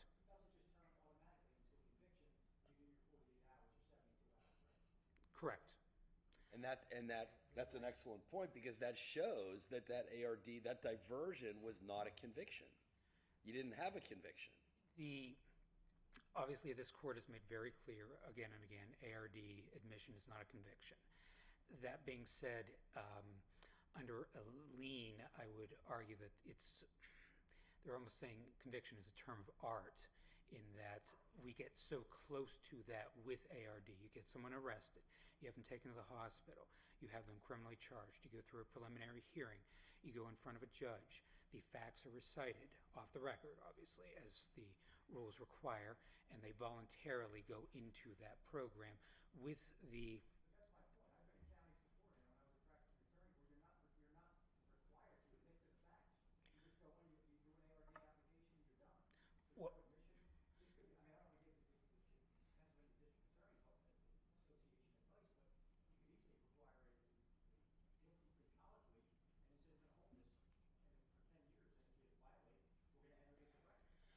So I don't believe under the rules they can actually go on the record and admit to anything. What we have done in light of Chichkin, we created a waiver and stipulation form. Hopefully, yes, sir, in which they are effectively admitting to the facts, in that we agree that it would only be used for a second offense. Ultimately, I'm hopeful, depending on how the court. You can dress that up any way you want. I mean, and Mr. McCarthy remembers, he's old enough to remember Judge Dower's courtroom with the ARD, and there is no prior conviction. It's a diversion. I guess let me ask you this question, because we're beating this horse. Especially given Erlinger, why is your office pressing this matter now, realizing that if you win in front of us, what's to stop SCOTUS from entering a summary reversal? A summary reversal, see Erlinger. Ultimately, at this point, why we're pressing it is the Superior Court ruled, and it was granted, and we are up here arguing. I ultimately would set forth that the opinion in support of reversal, those arguments there, I don't want to stand here and reiterate those arguments to the court. Obviously, you ladies and gentlemen know them far better than I do, but that is the reason that we are pressing the matter. If SCOTUS said ARDs are insufficient, then obviously at that point there is no more argument. Mr. Bain, there have been comments from the court about how district attorneys would handle future cases if we declare the statute is unconstitutional and can't consider ARD as a prior offense. Do you want to comment on that? I will. I am not the district attorney. Obviously, that decision would lie with him. I'll do my best to comment just theoretically here, Madam Justice. Depending on how the decision was written, if a waiver and stipulation was sufficient, honestly, I think things go on as they normally did. If the court completely says ARDs in any fashion, any form, cannot be used as a recidivist statute, I would guess, if I had to guess, probably a good portion of the counties don't offer ARD anymore for DUIs. I don't feel comfortable, though, obviously. I move to strike my question. Well, let me reopen the dialogue then. From a district attorney's perspective, based on your office's viewpoint, is the statutory provision that allows an ARD acceptance to be counted as a second offense a material part of the ARD scheme that gives the DA's interest in buying in? To be counted as a prior offense. Certainly, we do. That's how we would view it. Well, the question is it material? Is it material to the willingness of DAs to grant ARD? The fact that it can be used, if they grant it, it can be used as a prior offense. Misunderstood your question there. I'd be happy to address it. Yes, at least in our office it is. ARD is a good program. Most DUIs that we see are first offenses. Most of them get ARDs. Most of them, and I tell this frequently to pro se litigants, defendants that I see, I hope I never see you again. That is the hope. That is usually what happens. However, there are people that clearly have serious drug and alcohol problems. When they reoffend, unfortunately, it's just a fact of life that will happen in some segment. Frequently, they are going to need more intensive rehabilitation, more intensive supervision. Frankly, Counsel, more than... Let me follow up on that. Well, wait, could he finish his answer? Finish your thought. Typically, when you're seeing seconds, I know it's possible, and I do see once in a while you will see 6-month maxes. Usually they're 5 years. Usually you just need more time to work with people in those situations. Thank you. I've done hundreds of these, if not thousands, right? Both as a prosecutor, defense attorney, trial judge. When you have a second offense, the first thing you do on somebody who's found guilty, or first offense, excuse me, with an ARD, you have to order a CRIN, right? Yes, that's before the... The purpose of a CRIN is to evaluate the person's alcohol intake, their standards, what their issues are. There's nothing at all prohibiting a judge on that first conviction with a prior ARD from giving that person 6 months in an inpatient facility, or 9 months, or a year, or up to 2.5 years, depending upon the other issues that we've talked about. All this particular statute, if we find it unconstitutional, does is invalidate the mandatory and give the judge complete discretion to look at the person and fashion an individual appropriate sentence that is good for the Commonwealth and good for the defendant as to that first offense. Is that correct? Do you agree with that statement? Yeah, partially, yes. It also would mean that most second offenses are not going to be M1s. They're going to be ungraded misdemeanors. With that caveat, I don't think there's anything I could disagree with in your statement, sir. Just want to be clear on that. Yes, sir. Yes, sir. But ultimately, again, not to... I won't beat the dead horse any further. I would ask that... There's a lot of horses killed here today. Yes. Basically a battlefield. This horse has not been killed yet in this court, which is why we're here. I would ask the court to be cautious with, or be exacting in their language, just to give us, to make sure that we are aware of what the true status of 3806 is once this rule has come down. The district attorneys are going to need to be able to determine whether or not there is any way to salvage it through ARD, through a stipulation waiver, whether there is, we just have to look at the statute and know that ARDs can never be used for second offenses under any circumstances, even if the legislature would fix it and say for a second offense you can do a bifurcated trial and indicate after the jury has rendered a guilty verdict on the DUI, go in front of the jury again, say, here's my evidence. He was previously placed in ARD. I'm trying to make sure, to the best of my ability, that the court addresses that so we know where we stand with that. We understand. All right. Thank you very much. Thank you. Thank you both. I believe that concludes our argument for today. If you want to end court.